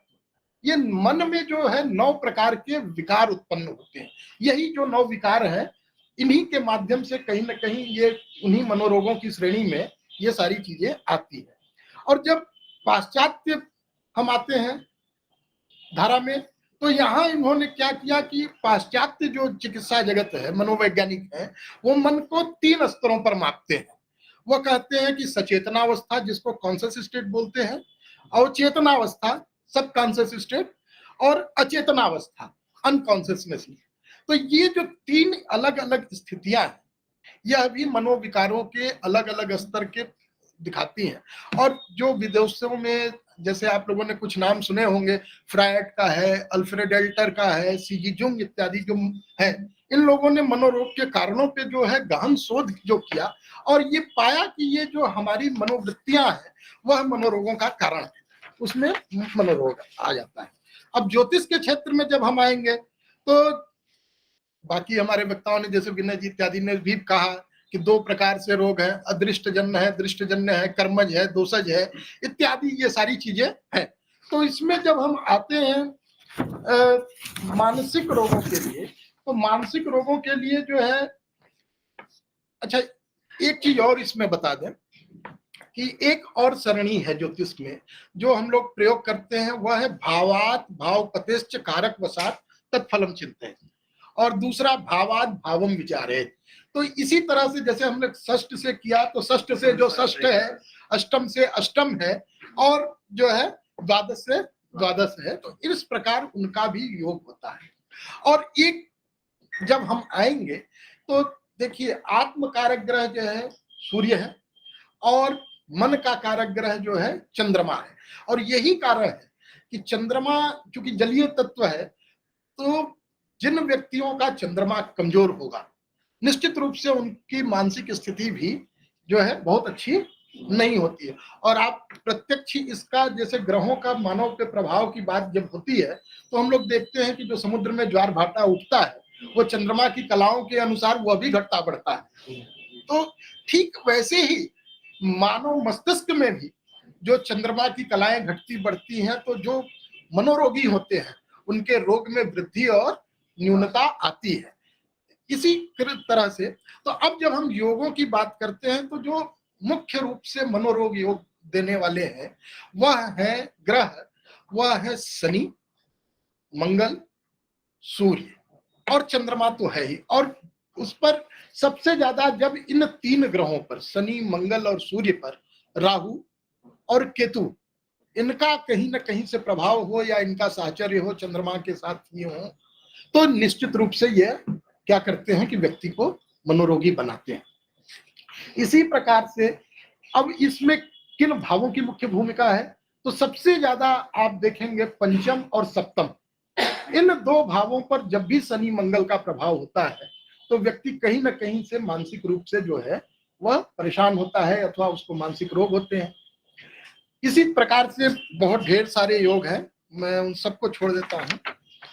अब एक चीज जो है जिसकी चर्चा हुई थी, थोड़ी सी होकर के रह गई, कि जैसे कोई भी रोग है तो वह साध्य है कि असाध्य है, ये विचार करना बहुत जरूरी है। कुछ जैसे जन्मजात रोग है, लेकिन जैसे अभी एक चर्चा हो रही थी नेत्र रोग की, अंधत्व की। मान लीजिए कोई व्यक्ति जन्मजात नेत्रहीन है, लेकिन आज आप देखते हैं कि साइंस ने इतनी उन्नति कर ली कि वो 10 वर्ष 12 वर्ष की अवस्था हो जाती है, उसके बाद उसका आई ट्रांसप्लांट कर देते हैं और वो देखना शुरू कर देता है। जो जन्मजात नेत्रहीन था उसको भी नेत्र जो है उपलब्ध हो जाते हैं, या जिनके नेत्र अगर ऐसे ही हम देखते हैं कि शुरू में तो सही है, एक अवस्था होने के बाद 12-14 वर्ष के होने के बाद नेत्र रोग हुआ या आंखें नष्ट हो गई। तो ये जो चीजें हैं इसमें हमको विचार करना पड़ता है ग्रह की जो दशाएं हैं और अंतर्दशा, व्यक्ति की जातक की दशा और अंतर्दशा।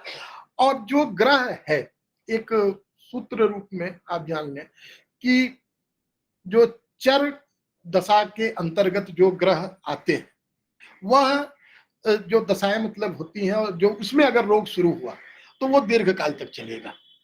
और जो स्थिर राशि में स्थित जो ग्रह है या जो स्वभाव में है, उनमें स्थित ग्रहों की जब दशा अंतर्दशा आएगी तो वह रोग जो है अल्पकाल में ही ठीक होगा। कई बार आप ऐसा देखते हैं कि जैसे आप, और उसमें एक बहुत बड़ा जो रोल होता है वह मुहूर्त इत्यादि का भी होता है। जैसे जब हम उपचार करने किसी के चलते हैं तो उपचार में आप लोक व्यवहार में जैसे सुनते हैं कि प्रायः कि बुधवार अथवा शनिवार के दिन से जो है उपचार प्रारंभ नहीं करना चाहिए सामान्य रूप से, क्योंकि इस दिन दवाएं लेना शुरू करने पे क्या होता है कि दवाएं ज्यादा दिन तक लेनी पड़ती है। या अन्य दिनों में जैसे सोमवार हुआ या मंगल हुआ, इसमें आप अगर उपचार शुरू करते हैं तो रोग जल्दी ठीक होता है।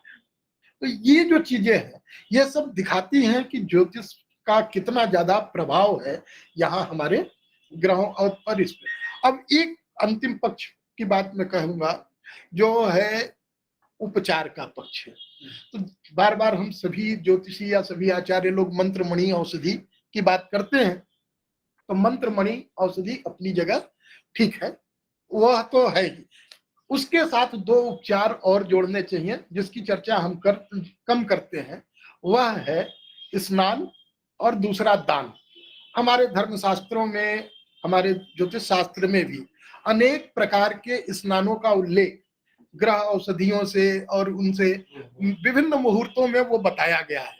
और रोगों के उपचार के लिए स्नान के लिए पूरा एक जो उपाय है अनेक ग्रंथों में वो प्राप्त होते हैं। तो हमें स्नान का, और जो दूसरा है जिसको हम धार्मिक कृत्य समझ के करते हैं, ये हम कुंभ स्नान करने जा रहे हैं, हम वहां स्नान करने जा रहे हैं, तीर्थ में स्नान करने जा, और ये स्नान देखिए अब चूंकि समय ऐसा हो गया है कि सब कुछ प्रदूषित है, पर्यावरण, नदियां हमारी कितनी प्रदूषित है ये कहने की जरूरत नहीं है। लेकिन अगर ये स्नान नदियों के उद्गम स्थल के आसपास जाके या जहाँ प्रदूषण नहीं है उनमें ये किए जाए। मैं आपको बताऊं कि जैसे आप लोग भी कई जगह सुने होंगे, केदारनाथ में जैसे गौरी कुंड है या उसके आसपास कई कुंड मिलते हैं, गर्म तप्त कुंड इत्यादि, जहां पे ये कहा जाता है कि उस कुंड में अगर एक हफ्ते स्नान कर लीजिए तो सारे चर्म रोग नष्ट हो जाएंगे, आप निरोगी हो जाएंगे। तो इस तरह से वो स्नान का भी महत्व है, हमें उसको देखना है। और दूसरा उपाय है दान। ये मेरा प्रत्यक्ष अनुभव भी है, और बहुत सारी चीजों के ग्रहों के जो दान कहे जाते हैं वह दान जो है वो बहुत ही कारगर उपाय है। दान करने से अनेक प्रकार की व्याधियों से जो है तत्काल हमको लाभ होता है। इन शब्दों के साथ मैं अपना वक्तव्य जो है समाप्त करता हूँ, क्योंकि समय की सीमा है, मर्यादा है। मैंने दूसरों को टोका तो जो है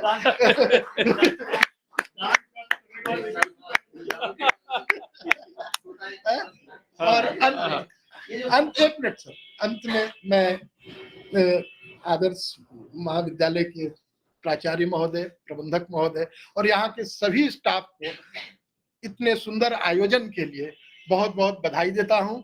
आपके कुशल नेतृत्व में यह महाविद्यालय ऐसे ही दिनों दिन उन्नति करता रहे, आगे बढ़े और हम इसके एक नए स्वरूप को देखें। इसी आशाओं के साथ में आप सभी को यहाँ आपने मुझे आने का अवसर दिया, बोलने का अवसर दिया, इसके लिए बहुत बहुत धन्यवाद। हाँ। नहीं, बिल्कुल स्वागत। क्योंकि ये सर मेरा अपना पर्सनल हाँ। सर हम लोग सवेरे से सुन रहे हैं कि जो ज्योतिष शास्त्र में रोग कब होगा, कैसे होगा, पहले से पता चलता है। तो जैसे व्यक्ति का भी जाकर बनता है, कैसे देश का भी लोग बनाते हैं, बिल्कुल विश्व का भी बनाते हैं। अगर ज्योतिष शास्त्र का यही ताकत था तो इतना बड़ा कोविड से पहले अगर कोई भी मेरा व्यक्तिगत संकल्प, हाँ बिल्कुल बिल्कुल, कोई भी अगर विश्व को सचेत किया हुआ होता, आज लाखों लोगों का जिंदगी तो बच सकता था। बिल्कुल। तो तब ना हम लोग बता नहीं पाए, बताने का प्रयत्न नहीं किए, मुझे जवाब देने दे। बिल्कुल, हम लोग जान नहीं पाए, मतलब क्षुद्र बुद्धि से थोड़ा अगर शंका का निवारण। बिल्कुल बिल्कुल, बहुत सुंदर प्रश्न किया आपने और बहुत बहुत धन्यवाद आपको। एक विषय मुझसे छूट गया था जो है चर्चा में, अब मैं उसको भी ले आता हूँ यहाँ। देखिए, ज्योतिष शास्त्र जो है ये है, कई जैसे सिद्धांत संहिता हो रहा तो हम बताते ही हैं, और इसी तरह फल कथन करने की भी कई विधियां हैं। जैसे ज्योतिष में ही एक विधि है जो हम कुंडली के आधार पर फल कथन करते हैं, एक हमारी विधि है ताजिक जिसमें कि केवल हम वर्ष का ही फल करते हैं, एक विधि है हमारी गोचर की जिसके माध्यम से फल कथन है, और एक विधि है प्रश्न की। और इसी तरह से अन्य भी, जैसे अगर हम शकुन इत्यादि भी लें तो उसको भी फल कथन की विधि के रूप में ले सकते हैं। है क्या कि एक बड़ा छोटा सा आपको उदाहरण देता हूं कि जैसे हमारे पास मारुति 800 है, अगर हम उसमें जो है टाटा सुमो के पहिए लगा दें तो क्या उलट जाएगी, वो चलेगी नहीं। ऐसे ही किस टाटा सुमो में आप मारुति का इंजन लगा दें तो आपको आनंद नहीं आएगा। तो जो आज समाज में एक समस्या क्या आ गई है कि लोग ताजिक के सिद्धांतों को जो है जन्म कुंडली में प्रयोग करते हैं, जन्म कुंडली के सिद्धांतों को ताजिक में, और वहां तो उसकी वजह से फलादेश इत्यादि में समस्या आ जाती है। और जो आपका प्रश्न है कि किसी ज्योतिषी ने जब देश का जन्म बनाया जन्म चक्र, तो उसको फलादेश करना चाहिए था, इस विश्व में ऐसा कुछ होने जा रहा है। तो यह जो विषय है यह जन्म कुंडली का विषय है ही नहीं, यह विषय है हमारे यहाँ संहिता शास्त्र है। संहिता के माध्यम से जो है पूरे विश्व का फल कथन किया जाता है, और ऐसा कहना उचित नहीं है। मैं आपको ऐसे 4-5 प्रमाण दे सकता हूँ, यहाँ तक कि आप ठाकुर प्रसाद का पंचांग ही उठा करके देख लीजिए, उसके पीछे लिखा हुआ है, वहां लिखा है कि इस विश्व में जो है विषाणु जनित बीमारियां उत्पन्न होंगी, भयंकर बीमारियां उत्पन्न होंगी। और नहीं, सुनिए, तो ये जो है, अब कुछ चीजें ऐसी होती हैं, जैसे कि एक चर्चा क्रम में ये बात अभी आई थी कि जो ये विषाणु इत्यादि जो है ये हमारे वैज्ञानिकों के द्वारा निर्मित किए जा रहे हैं, यह दैव निर्मित प्रक्रिया नहीं है। ये जो विषाणु फैला, हम भले अभी नहीं स्वीकार कर रहे हैं, लेकिन ये लोग मानते हैं कि चीन के किसी लैब में बनाया गया था। तो ये तो महामारी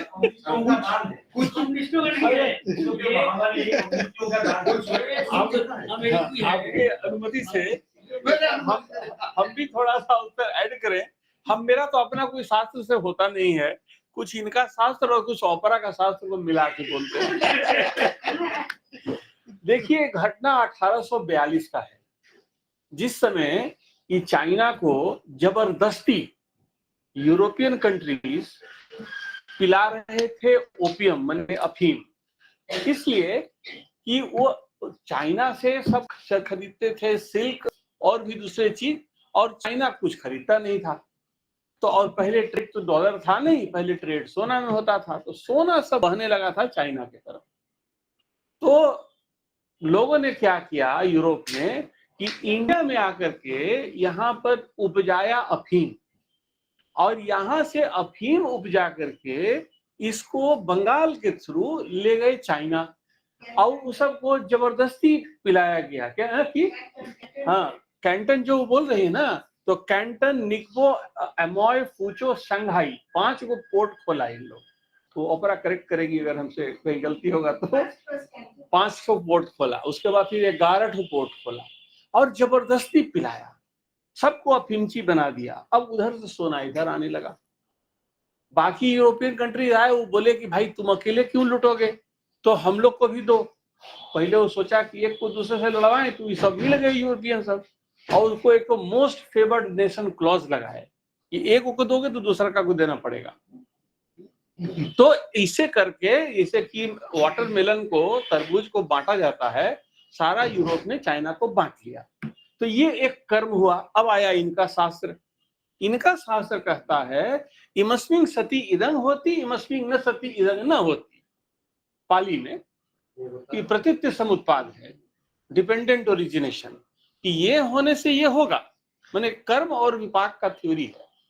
तो कर्म तो खराब किया था यूरोप लोग चाइना के अगेंस्ट, तो अब तो चाइना का बारी था वो देने का।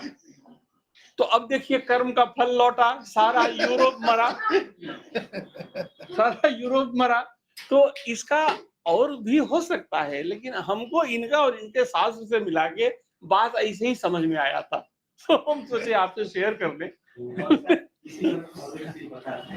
जहाँ तक पंजिका का ये है, आप बोल रहे हैं कि हमारा भी उड़ीसा में हर प्रकार का पंजिका है, गुरेजा पंजिका है, गरीरत्न पंजिका है, कोहिनूर पंजिका है, ये लोग सब करते हैं पंजिका वाले हैं। तो वहाँ देखिए हर साल लिखा जाता है ये प्राकृतिक विपत्ति होगा, ये होगा, वो होगा, 50 को लिखा जाता है। इसलिए कोई ध्यान नहीं देता, इसलिए हर साल ये लिखते हैं। इसमें 50 होता है। अगर एक लग गया तो हम तो बोले थे ऐसा है, वो जो चीजें लिखी होती है उसके साथ साथ दिशा का भी निर्देश होता है कि इस दिशा में होगा। अब अगर उसी दिशा में हो रहा है तब तो आप ऐसा नहीं कह सकते हैं। नहीं, उसी दिशा में ना भी हो, नहीं, ऐसा नहीं है, उतना ही क्रेडिट लेंगे जितना कहा है। 99 साइक्लोन 99 साइक्लोन वो संभावना है नहीं, जो 99 साइक्लोन लगभग किसी भी पंजिका में नहीं था। खड़ीरत्न पंजिका से लिखा था कि 99 में जो पूर्व उपकूल है उसी में एक बहुत बड़ा सामुद्रिक चक्रवात होने वाला, लेकिन मान लीजिए और किसी भी पंजिका में नहीं था, तो उनका लग गया, तो उसी दिन से खड़ीरत्न का बिक्री बढ़ा, बाकी का बिक्री घटा। इससे अलग मैं एक बात और कह के कहना चाहूंगा, मंत्रे चिंते दुजे दैवे दैवज्ञे भैसजे गुरु ज्या तुसी भावना जस्य सिद्धिर भवति तादृशी। अच्छा तो ठीक है सर, मेरा छोटा मैंने भय के कारण बोले, ये जो ग्रह में आपको दान बोले ना, ये दान मैंने धन्यवाद देगा अपन। हाँ, वही धन्यवाद है दान देने के लिए। इस मंगल ग्रह का दोष है तो किसी को दान दे, मन दान लेने वाले का, ग्रहिता का भी कुछ विभाग है। देखिए दान नहीं होना चाहिए, नहीं, दान अगर दान देना है तो चुपचाप दे दीजिए, मैंने उसको भी ओपन नहीं करना मेरे चाहिए। साथ खराब है, तो अभी मैं चौबे जी को दान दूं क्या? बिल्कुल चौबे जी स्वीकार करते हैं। या दान है 24 को दान देने में कोई लाभ तो नहीं है, वो तो कम रेट है।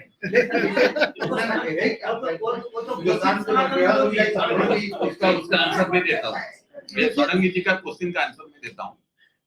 आपने बताया कि हमारा शनि खराब है, दान देना है, किसी को देना है। देखिए व्यक्ति शुद्र होना चाहिए, हाँ वही बात है। पहली बात। द्रव्य भी मेरी बात सुनिए पहले, मैं द्रव्य भी बता देंगे। बता देता हूँ, अभी बता देता हूँ। व्यक्ति शुद्र होना चाहिए, बीज कुल के होना चाहिए, वर्ण काला होना चाहिए, व्यक्ति का वर्ण जो है काला होना चाहिए, और द्रव्य जब दोगे वो भी काले संबंधित द्रव्य दोगे। शनि के लिए छत्री हो, नहीं तो काले उड़द हो, मतलब काले हाँ शूद्र को भी दान दिया जाता दे है। सकते हैं। देखिए कुछ चीजें हैं, और जैसे कुछ दान जो है, आपको एक दूसरा जो हम लोग व्यक्तिगत जो व्यवहार में उपयोग में लाते हैं कि ग्रहों का जो दान है वो कुछ पदार्थ, जैसे इन्होंने कहा कि उड़द की दाल है या शनि के लिए काला तिल है, इस तरह से इस्तेमाल करते हैं। वो किसी गाय को खिला देने पर वही लाभ होता है जो लाभ किसी अन्य व्यक्ति को देने पर है, जो खाद्य पदार्थ आप है। ब्राह्मण को मारेंगे? नहीं, ब्राह्मण नहीं, वो बहुत ये उपाय जो ज्ञान का है। मतलब केवल ब्राह्मण नहीं है। एक मिनट वो- अमित जी जो बोले इसमें 100% ठीक है। किसी पशु को अगर खिलाते हैं, जैसे दूध अगर आप खराब है तो आप जो है घास, हरी घास आप गाय को खिलाइए। तो किसी नहीं, पशु को खिला देने से, कुत्ता को खिलाने से आपको जितना फल मिलेगा किसी व्यक्ति को देने से इतना फल नहीं मिलेगा। इसलिए बंगाल में ज्यादा हम लोग कुत्ता खिलाते हैं, लेकिन ना ये चीज ऐसा वो कुत्ता को खिलाते हैं और बिल्लियों की संख्या बढ़ती है। केतु के लिए कबूतर को सरसों यहाँ खिलाते हर घर में जिधर हैं। पक्षी को दाना खिलाते हैं। 24 का आंसर भारत में चलिए अंतिम सत्र में अंतिम का जो विचार बहुत अच्छा लगा, कुछ रसिकता के साथ शास्त्र को दिया गया। सिर्फ बृहस्पति का दान ब्राह्मण को करना। अरे अरे इनका अभी भाषण बाकी है। तो अभी वो प्रश्न है कालकोल का। अरे ठीक है, आज समय भी हो गया है। एक आदमी ने काल तो बहुत धन्यवाद। कल करिएगा तब जब हम लोग बाहर रहे। विद्वानों का भाई विद्वानों का भाग सुने, और इसमें जरूर उपकार बोलना ही नहीं है। ये उपकारी विद्या है सबके लिए, व्यवहारिक दशा में, शास्त्र दशा में। आगे आज सीताराम पढ़ाया जो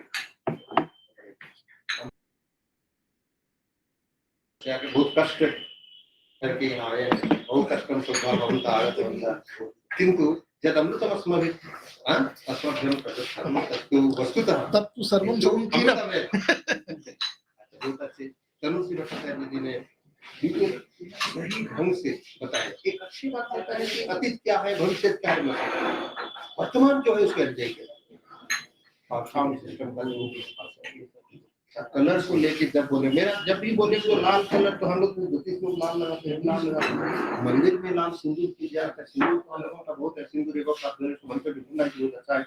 उषा काल की देखिए, उषा काल में सिंदूर उसी का ही वर्णन है, लेकिन उसमें तो मन में आप लोगों को सत्वगुण की उत्पन्न होता। तो ये सब के विचार भी किसी जगह में हम लोग करेंगे। और विनय पांडे जी तो नेत्र के बारे में बोले, और अच्छा बोले तो केस स्टडी करें। जितना केस स्टडी होगा उतना ही हमारा शास्त्र आगे बढ़ेगा। और कोई ना बोल के नाम नहीं बोले। अभी ज्योतिष की बोल रहे हैं, जो हमारा जो शास्त्र को लेके धंधा चल रहा है ये, लेकिन अच्छा नहीं है। कौन ना जो शास्त्र जानता है वही बोलते हैं। हमारे शास्त्र में जो है उसी को छोड़ के दूसरे रास्ते पर हम लोग दुष्ट बुद्धि करके आदमियों का ऊपर जो प्रभाव डाले, वो प्रभाव का फल मिल रहा है कि ज्योतिष शास्त्र बेकार है। तो ये सवाल खड़ा किया जो कि कोविड हुआ, लेकिन कोई ज्योतिष नहीं बोला। लेकिन अब बोल रहे हैं कहाँ आ गया। तो कभी कभी हम नहीं देखते भी बोल देते हैं, और कभी कभी देखे हुए भी ठीक जगह पर सही, ये अनुसार नहीं है। तो ज्योतिष शास्त्र को आगे बढ़ाने के लिए आज जो सीताराम वैदिक आदर्श संस्कृत महाविद्यालय जो प्रयास महामान्य आचार्य जी की प्रत्यक्ष तत्वावधान में के लिए उनको भी 500-550 वर्ष पहले सूरदास के पद में लिखा हुआ है इसी रोग के विषय में।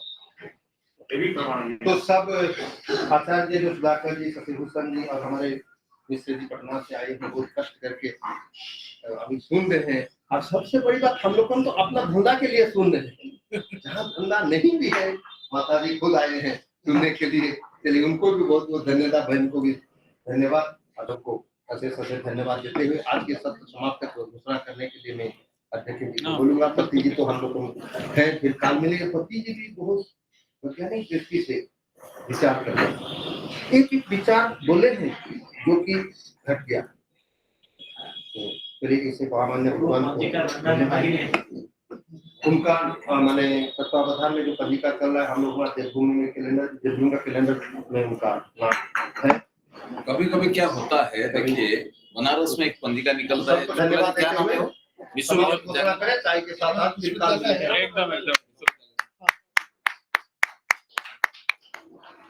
बड़े रिसर्च करके वो पंचांग निकालते हैं, और जो फलादेश करते हैं उस फलादेश के ऊपर कोई ध्यान नहीं देते। जैसे शुक्ल जी बोले कि देखिए वो पंचांग में निकला था कि ये होने वाला है, उसको कोई ध्यान नहीं दे रहा, अरे क्या लिख दिया क्या